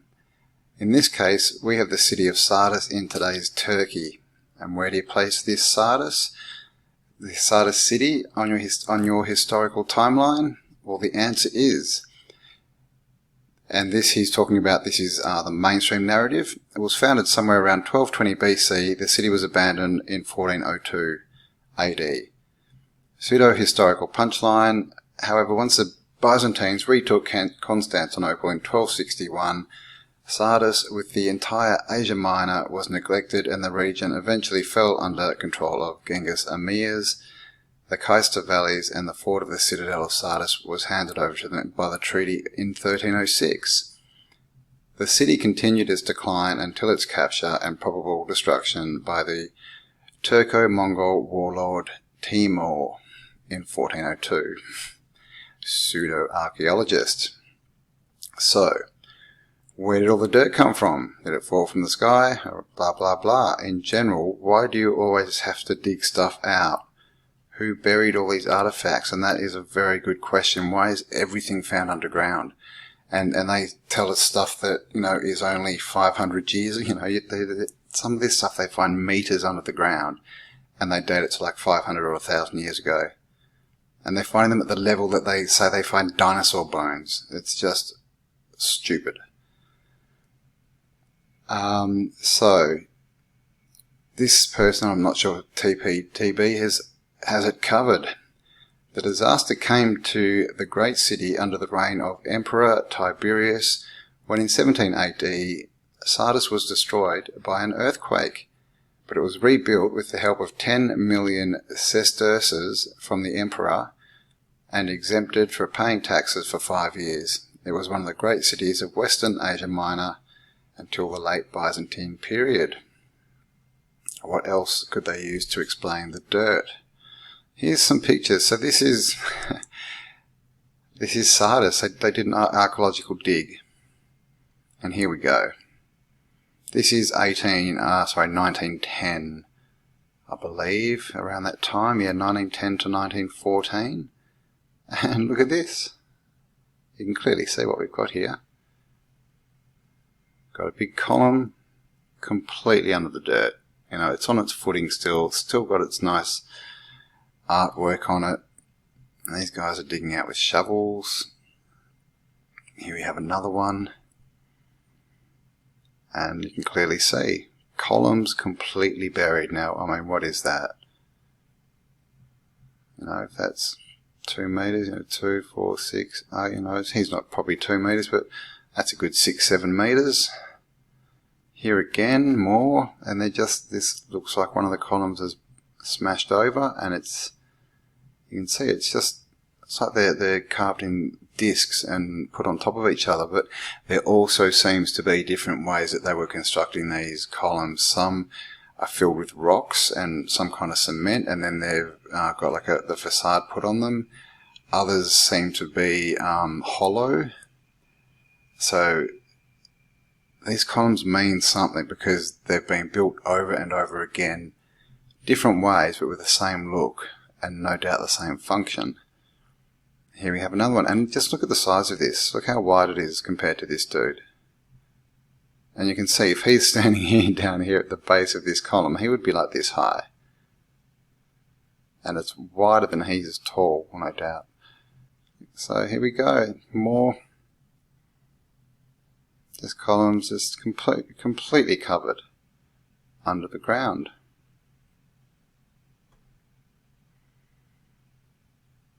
So there you go. I mean, come on. What covered these up? Here we go. This is when they've uncovered a few more, and look at the size of them. It's a big, you know, no doubt what they would call a temple, but it's a big building of some kind. You can see this one's been smashed away. And these look to be solid. They look to be discs, though, like that have been stacked up. Now this is what happened.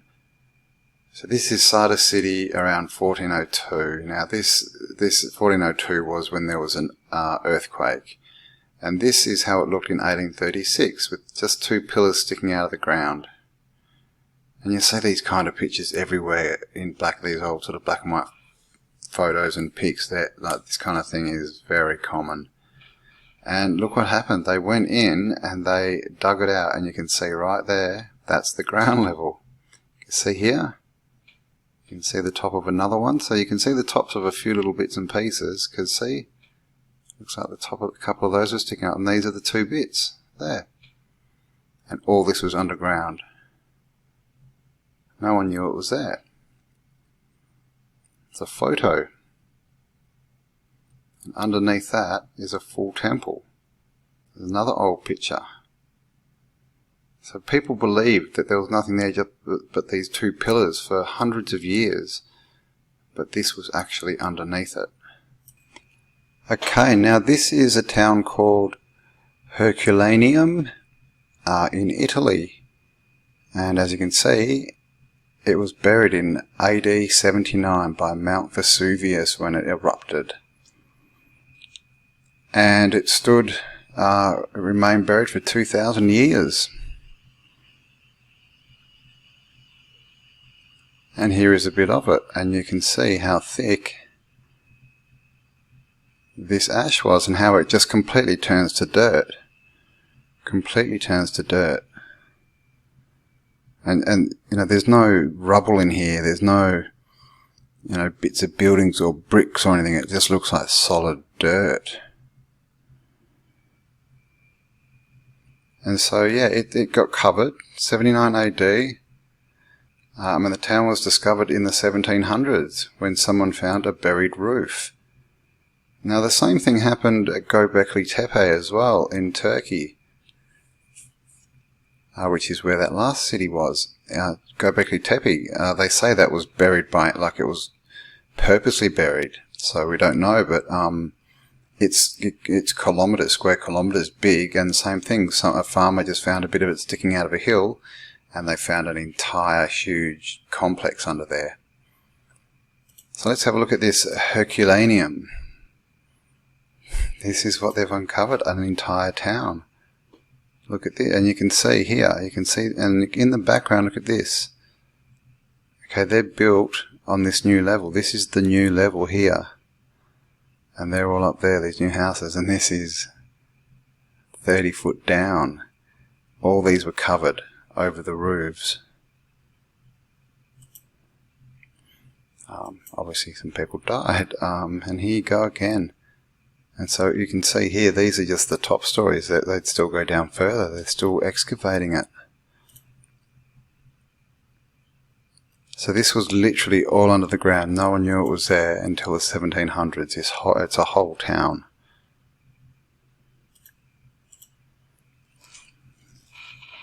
Arches. These look like bricks. Nice arches there, so it's good work. Got the walls. So there you go. This is what happens. Look at that nice stairwell. So it's a completely built out brick and stone city. They got completely buried in the 1700s. Stories under, 30 foot. And this is what they found under there. Of course, columns. It's a classic architecture, isn't it, really, when you look at it? Pillars everywhere. And the same thing obviously happened to Pompeii. So how many times has this happened?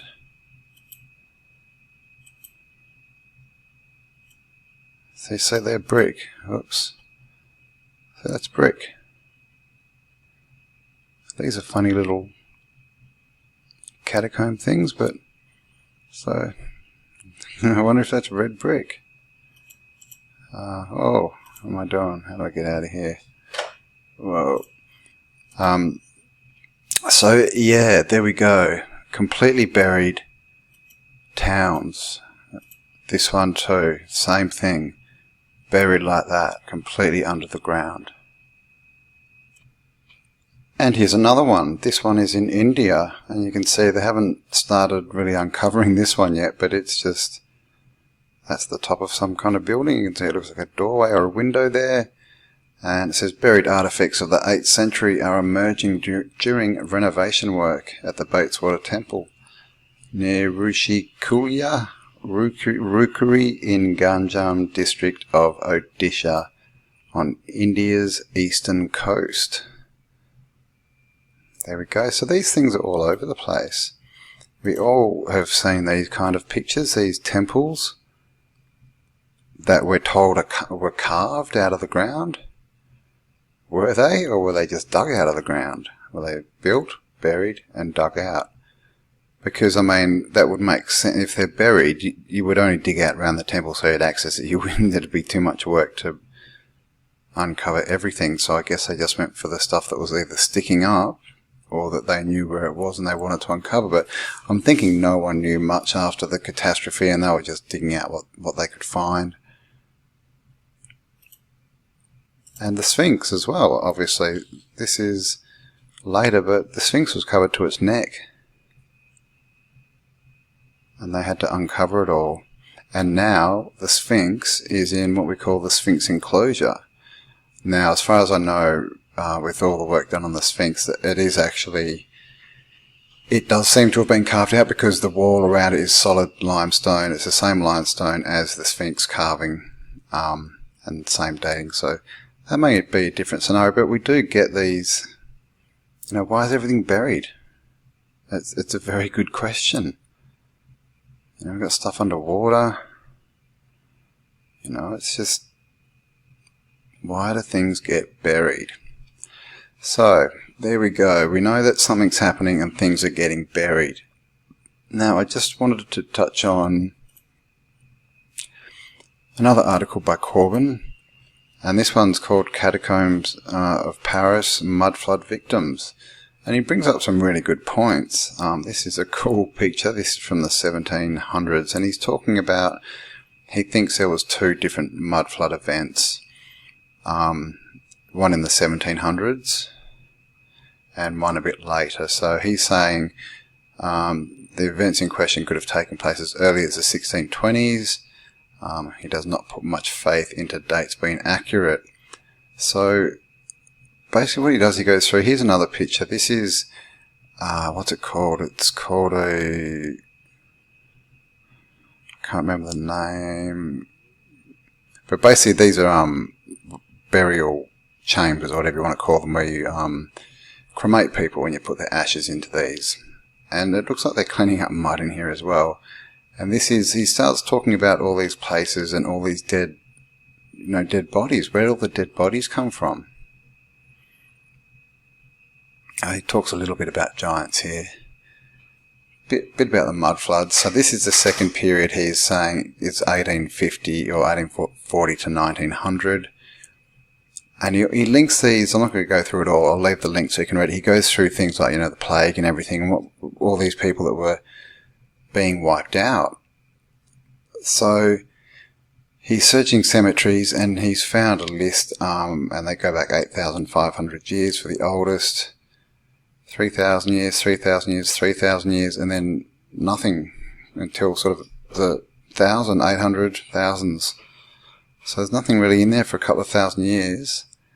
And he talks about Paris and the catacombs. And this is a map of the catacombs. Like, there's miles and miles. And we're told there's 6 million skeletons in there. 6 million. Now, the labyrinth of tunnels is 200 miles long. So he says, where could 6 million skeletons come from by 1780? Because the story is that they were in cemeteries. He has a picture down here of the Holy Innocent Cemetery, and then Paris got flooded and everything, and they had to rebuild stuff, and so they basically dug them all out and moved them to the underground into the catacombs. This is a very good picture too. Look how built up it is, and these people, I don't know, these buildings don't look as big as they normally do compared to the people. Just an observation. But what he talks about, it's down here. These are the catacombs. And then he's 6 million skeletons. Where did they come from? And he goes through the populations of Paris every sort of 50 years or so. And if you add all these up, it's under 3 million. So it's not even enough people from the year 29 BC, which is when it was founded. He thinks that because that's the best date he could find when it was founded, and up to 1750 when they built them, and it's not even half of this number. So where did they all come from? So he's suggesting, is this, were all these people from the mud flood, were they killed in some catastrophe? Millions of them, and they sort of had to hide it all. Because also, look at this. It's like 29,000, 20,000, 100,000, 160, 228, 300. Then it's like losses from Black Plague, wars, Renaissance recovery, losses from religious wars. So 210, then it doubles. Spectacular recovery. So what was really going on here? And that's a very interesting point, isn't it? Like, where did 6 million skeletons come from? And this is not the only place. This is what the catacombs, this is what they do. It's very necromantic, as you can see. Got skulls, on display. It looks like there's some kind of letter or shape they're made into. Very weird. These are all the bones. And he comments that they all look about the same age. They don't look like they're from a span of over hundreds of different years, in age from each other. And we have this. This was buried. I'm not sure how to say that. Is it Brno? Brno ossuary is an underground ossuary in Brno in the Czech Republic. It was rediscovered in 2001 in the historical centre of the city, partially under the Church of St. James. It is estimated that the ossuary holds the remains of over 50,000 people, which makes it the second largest ossuary in Europe after the catacombs of Paris. As you can see, these are all skulls and bones. Alright, skull and bones. Again, another one. Like, just bones everywhere. And these ones are just sort of piled up. The ossuary, Putum ossuary. So an ossuary is what they're calling these places where you just sort of have the bones of the dead people. And it's just so weird that they make patterns out of them. Yeah. I guess weird. What? Postcard which comes from the Burns Archives Death Focus collection. What? 3 soldiers standing over a 30-foot deep pile of skeletons at Collins Cemetery. At the time, the price of a grave at the cemetery, which was founded 22 years earlier, was $10 for 5 years. If after this period the family or the deceased didn't pay up the remains as they buried, the skeleton would be dug up. That is freaky. Greetings. That's what? Cuba. Oh my god. Okay, so yeah, I've just found that a really interesting little bit to tie in with the mud flood and proof that, it's proof that something happened. All these numbers, they don't add up. All the stories they give us don't add up. It's all fiction. Look at these massive buildings. I don't know. They won't tell us who built them. They probably don't. I don't know if they know. It wasn't us. Look at this stuff. We're not taught this in school. And this was a painting in the 1600s. This was in the Renaissance. Why aren't we taught this stuff? There is a reason. So there you go, guys.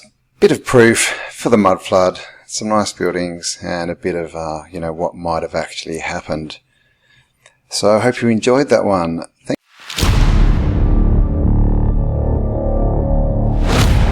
Hi guys, how you going? Cambell here from Autodidactic Channel. Hope you're having an amazing day.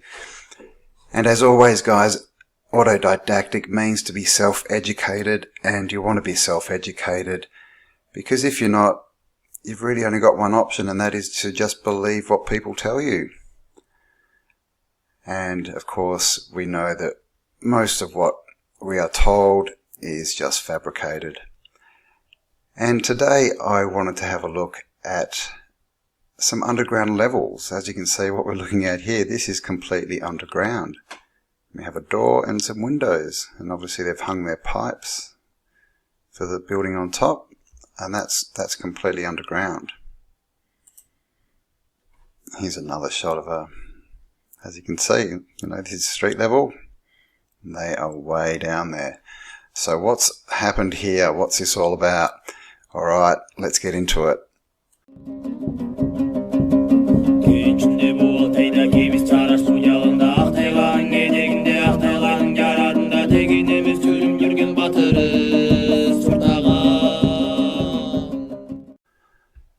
So here is an article, Valley Community Newspapers, and it's called Raising Sacramento's Streets, Created City's Mysterious Underground.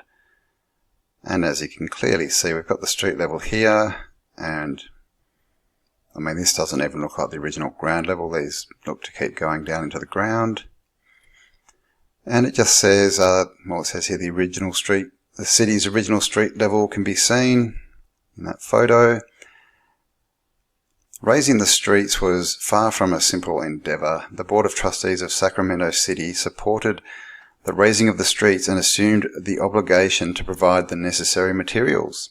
In this case, thousands of yards of soil were to be deposited along the streets in front of buildings.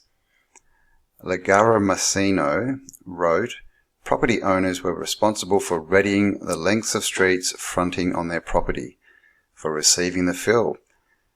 Dirt was to be deposited along the streets to depths of about 10 feet, and such vast quantities of earth could not be left in heaps. The piles of soil would soon become piles of mud. To contain the dirt, each property owner arranged individually to have a brick bulkhead wall built at the edge of the street line in front of their property. The bulkheads extended from the ground up to the established grade, to which level dirt would later be piled in the street. Many of these brick bulkheads are still visible.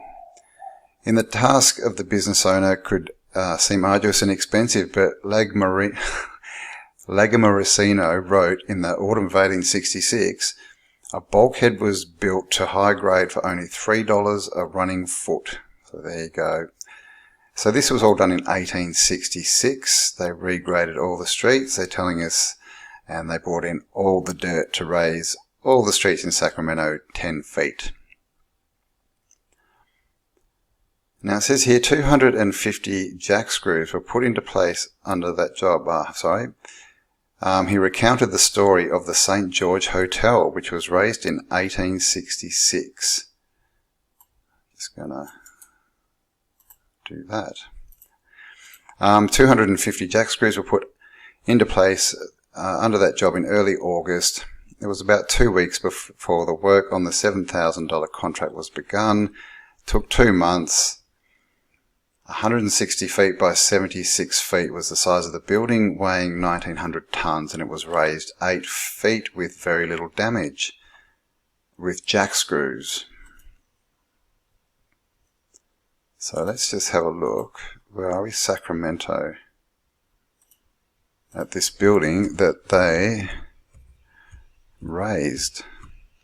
And as a side note, guys, the word raised, R-A-I-S-E-D, means to lift up, to raise. R-A-I-Z-E-D means to level, to flatten. Okay, so look, it looks like this is no longer there. This is it. It's clearly a brick building. Was. 4 stories high, that's clearly a brick building. And they're telling us they raised that with jack screws. What was the foundation? What was it sitting on? Here's a little plaque. But yeah, clearly, this is what they're saying they've raised up. But brick buildings have footings of brick. They're big, heavy buildings. You can't, what are they saying? That they just sort of somehow got in underneath the walls between the foundations, and it doesn't make sense at all, guys. But anyway, it's gone now, and that's a massive brick building. They're saying that they lifted it up. You've probably seen this picture. So the same thing that happened in Seattle, they regraded all the roads and things. I'm not sure how that ended up there. But you can down here it says, to understand why the sidewalks in Pioneer Square are hollow, one has to go back to when the first white settlers came to the area in 1851. The topography of the region was completely different back then, and the land that would one day become Seattle was once a tiny peninsula, which used to periodically flood into an island. It was a terrible place to build a city, but white settlers did it anyway. So here we have an old picture that looks like it's a hill, not a floodplain. But anyway, and basically this is a very common story.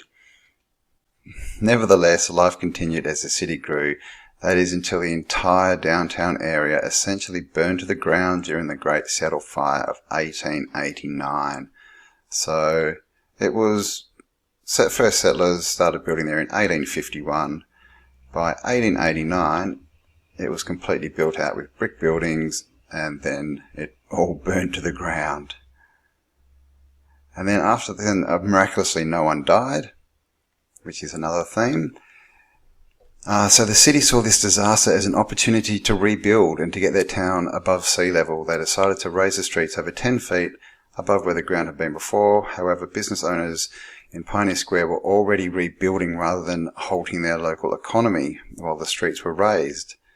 Business owners were told to rebuild using brick and to add other entrances on their second floors. Okay, so these guys are still doing business, and while the roads are being lifted, there's just been a fire. There's no buildings left, but they've managed to rebuild multi-story buildings before these guys can, regrade the streets. Here, this is a photo. You can see this is clearly just a massive hill. Comes down here, and then this is just all mud flooded. There's got a few bits of wood under here. Why are they trying to say that's holding up this house? Because seriously, under here you can see though there's other windows and there's another level down there. But this is what they're saying, that they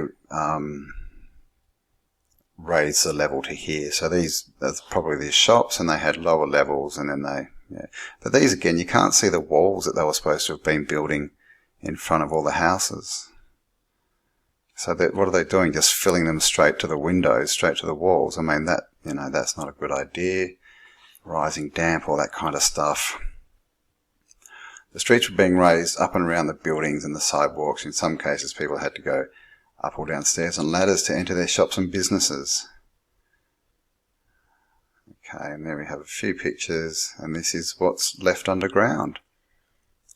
Entire levels. And this is a picture of what they did, and this is, they were saying you had your level down here and people going up and down ladders. And then they came along and they filled this bit. This is the wall that people were supposed to build, and then they infilled it, put their pipework in there. And of course this is all done in the days of horse and buggy. Okay, you can see how much dirt that buggy could carry. How many trips do you think it would have to make to bring all this dirt in? And I have no idea what this building is. If you do know, please let me know. It looks like it's just sticking out of the ground on an angle. Very strange. Okay, so it's as well. So this is a bit more about Seattle and the remains that were left. And these are the underground stories. As you can see, someone's just looks like that, old school desk, old shop. Someone's put their little Coke thing down there. But yeah, window completely under the ground. This is all completely under the ground. This is the Great Fire. And here, this is the pavement, the new walkway on top. It's just a grate. You can see these brick lintels. This looks like one of those arched brick ceilings. And this has still got its wood facade and everything on it. All under the ground. So look at that. The entire level. Look at how thick the brickwork is too. And all red brick. Okay, so this is Chattanooga, which is in Tennessee. This is a photo we saw at the start. The door's on the north side of the Loveman's building leading to a retaining wall. So they're saying, we're looking from the retaining wall. And that used to be on ground level. You'll find little evidence that the town's residents of yesterday conducted business in the first floors that are now below sidewalks and parking meters. For that, you have to go underground. So Loveman's building, 130 years old, and below the basement of the building is a cellar, a lower floor, made from cinder block brick and limestone. It smells like a basement, etc., etc., but it has doors and windows in it. At some point in time, possibly around 1875 to 1905, so they don't even know when this one happened in Chattanooga, but this one they're saying, the walls were there as well in front of these buildings. That's why there's that gap. So were they dug out? I'm not sure. Somewhere around 1875 to 1905, Chattanooga built up its roads and abandoned the first stories of its buildings in the downtown of the city, turning them into basements. Today, no one knows exactly why or how it happened. The popular theory is that Chattanooga raised its city a story to escape the devastating flooding that the Tennessee River wrought every few years. Evidence also points to an attempt to escape the disease of the day, because they had no pipework left because it was all covered in mud. Cities build themselves up. So, but yeah, they don't know how this. That would have been a massive job. But again, all these cities, they're saying that they just built them on floodplains. Come on, really? And these are some of the older buildings, and they're just saying it's all, you can't see it. It's just all underground, but this is what you see. And this has been bricked in, got a lintel there.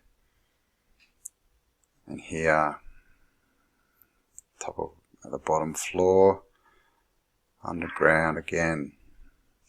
So that one is Chattanooga. Chicago, fact or fiction? Chicago was raised 4 feet in the 1860s. Now, I'm not sure when this photo was supposed to be taken, but you can clearly see the tops of windows there. The city of Chicago is built on a swamp. You know, why not? Let's build all these cities on floodplains and swamps. Because the city sprang up quickly, planners did not think through the potential for flooding, much less the inability to have proper sewer drainage systems if the building were all at sea level. Over the years, this created large standing pools of water throughout the city, which in 1854 led to an outbreak of cholera that killed 6% of the city's population. So what were they to do? The plan. In 1856, an engineer named Ellis S. Chesbrough drafted a plan to install a citywide sewer system. After heated debate, the plan was approved and contracts were taken out to lay the system on the existing roads and then build the roads up 4 to 14 feet higher depending on where they were in the city. This, they said, would create an elevation change needed to make a functional sewer drainage system. Now, this is in 1856. I'm not sure how big or old Chicago was or when it was founded, but I mean, it's full of brick buildings. This is the thing. If it was just an actual settlement that was 50 years old, it would have been full of wooden houses. It would have been easy to just move. But these are obviously, they've found these cities. And they've been flooded out. Or maybe they got into them and another flood happened. We don't really know. So what people didn't really realise at the time is that the roads would need to be elevated that high, which meant either moving or raising the adjacent buildings to that level. In January 1858, the first masonry buildings were raised. It was a 4-storey, 70-foot long brick structure. And how did they do it? Boston engineer James Brown and James Hollingworth devised a plan to use 200 jack screws. Here's another photo. You can see that one's clearly below street level. They then raised the entire city block. Okay, so this is where it gets pretty good. By early 1960, so let's jump forward, engineers had gained confidence that they could raise larger and heavier structures than in the previous 2 years. Hollingworth and Brown teamed, that must mean a mistake for 1860, because up here we had 1858. So yeah, 2 years. So it's by 1860, engineers had gained confidence that they could raise larger and heavier structures than in the previous 2 years. Hollingsworth and Brown teamed up with George Young Pullman and lifted an entire city block on Lake Street. The image above creates a view of the scene as the 320-foot long row of shops, hotels and offices was steadily raised 4 feet 8 inches by a team of 600 men using 6,000 jack screws. The spectacle was said to have attracted thousands of people. So that's what this is, guys. They're saying that they've raised this entire block of brick. That they admit these are brick buildings, masonry. Look, I mean, you know, I can say that's 1, 2, 3, 4, 5 stories, but look at the size of this guy. They're big stories. These are big buildings. And they've just raised them. I mean, again, how did they separate them from the foundations? You can't build these things on the ground in dirt. They would have to have proper big foundations. I mean, this is just ridiculous.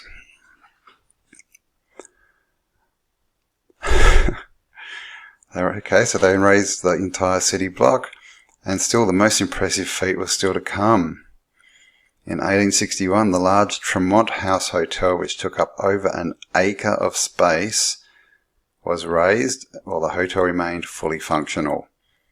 Indeed, many of the visitors and guests were completely unaware as the work was hidden under awnings and shades. They ended up raising the building a full 6 feet without a hitch. All of this sounds a bit too strange to believe, but in this case, history doesn't lie. Well, I think it does, because that's ridiculous. I mean, this is obviously just a drawing, but as you can see, they've all got their own little hand jack. You know, it's like a screw jack. You just screw it around, it goes up. And they're just what? Just around the walls, the outside of the walls of this building. This is just a joke. You know, brick buildings have internal walls. If you just check out the outside, all the inside would just cave in. The whole building would just implode. You would need these jacks spaced, very close together, like 4 every foot or so, every square foot for the whole, the whole base, the whole acre. Is that how big they said it was? An acre? An acre. And yeah, that's just ridiculous. This is Chicago. Yeah, Chicago as well. Now this is a little wooden building.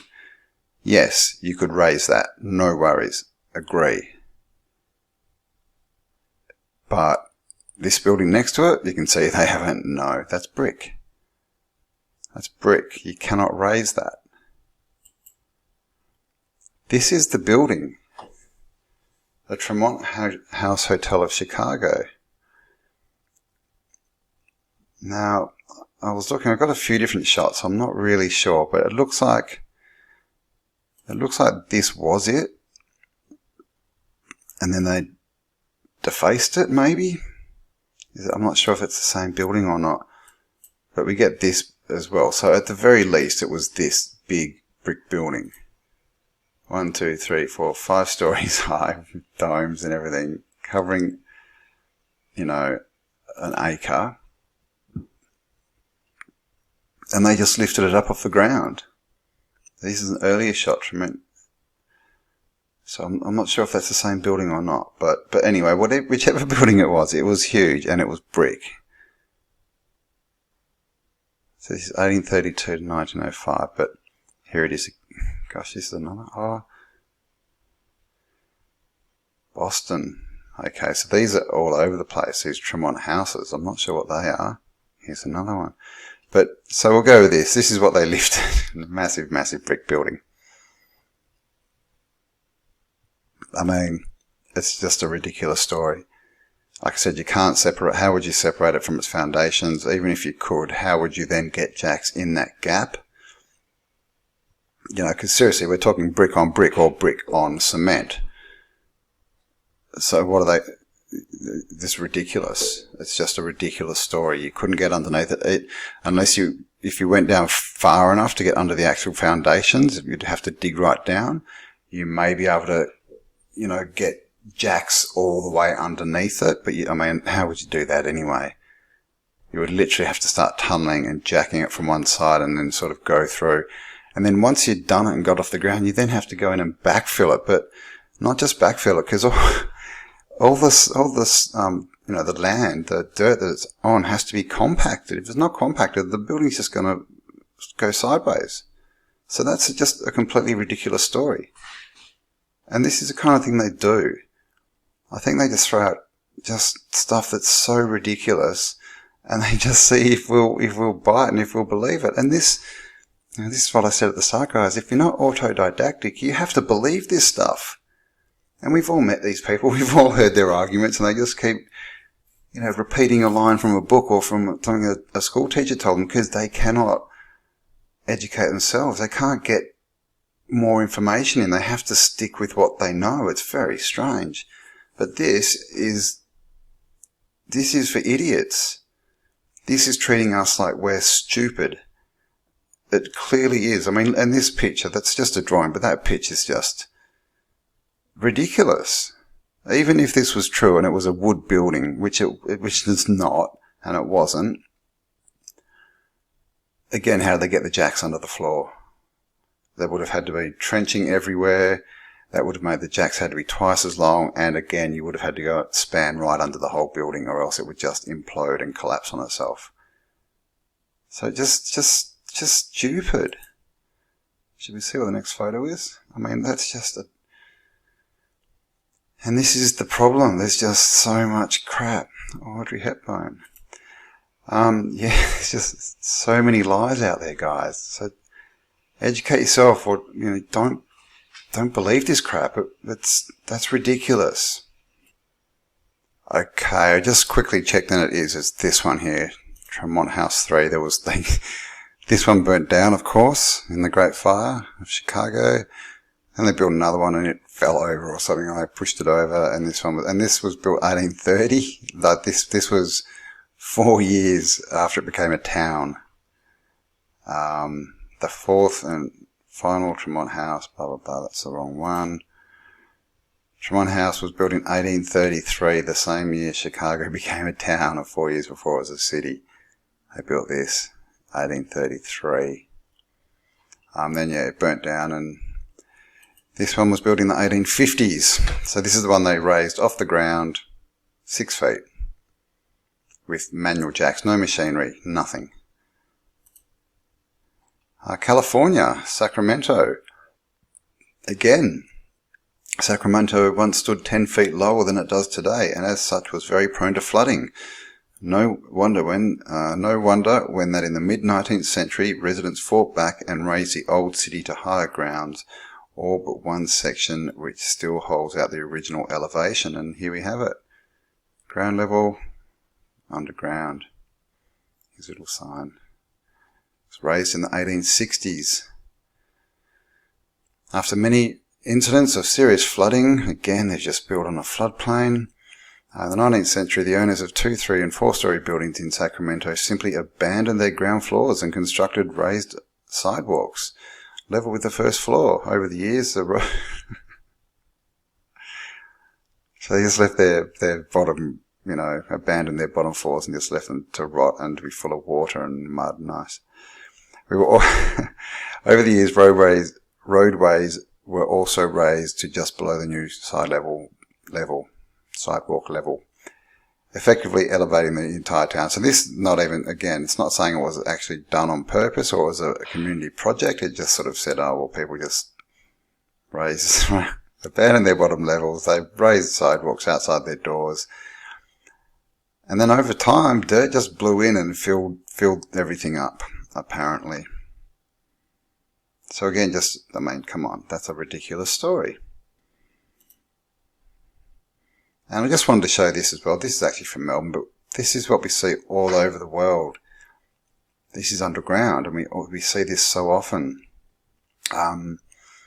Normally pubs, clubs, bars, and they're underground.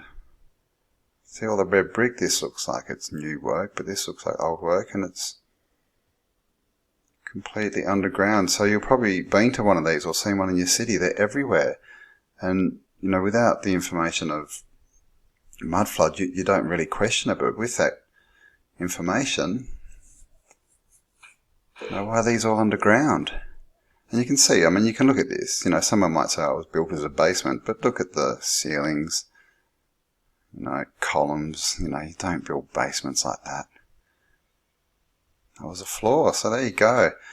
So, got some, regraded cities in USA, with clearly just sunken whole levels underground.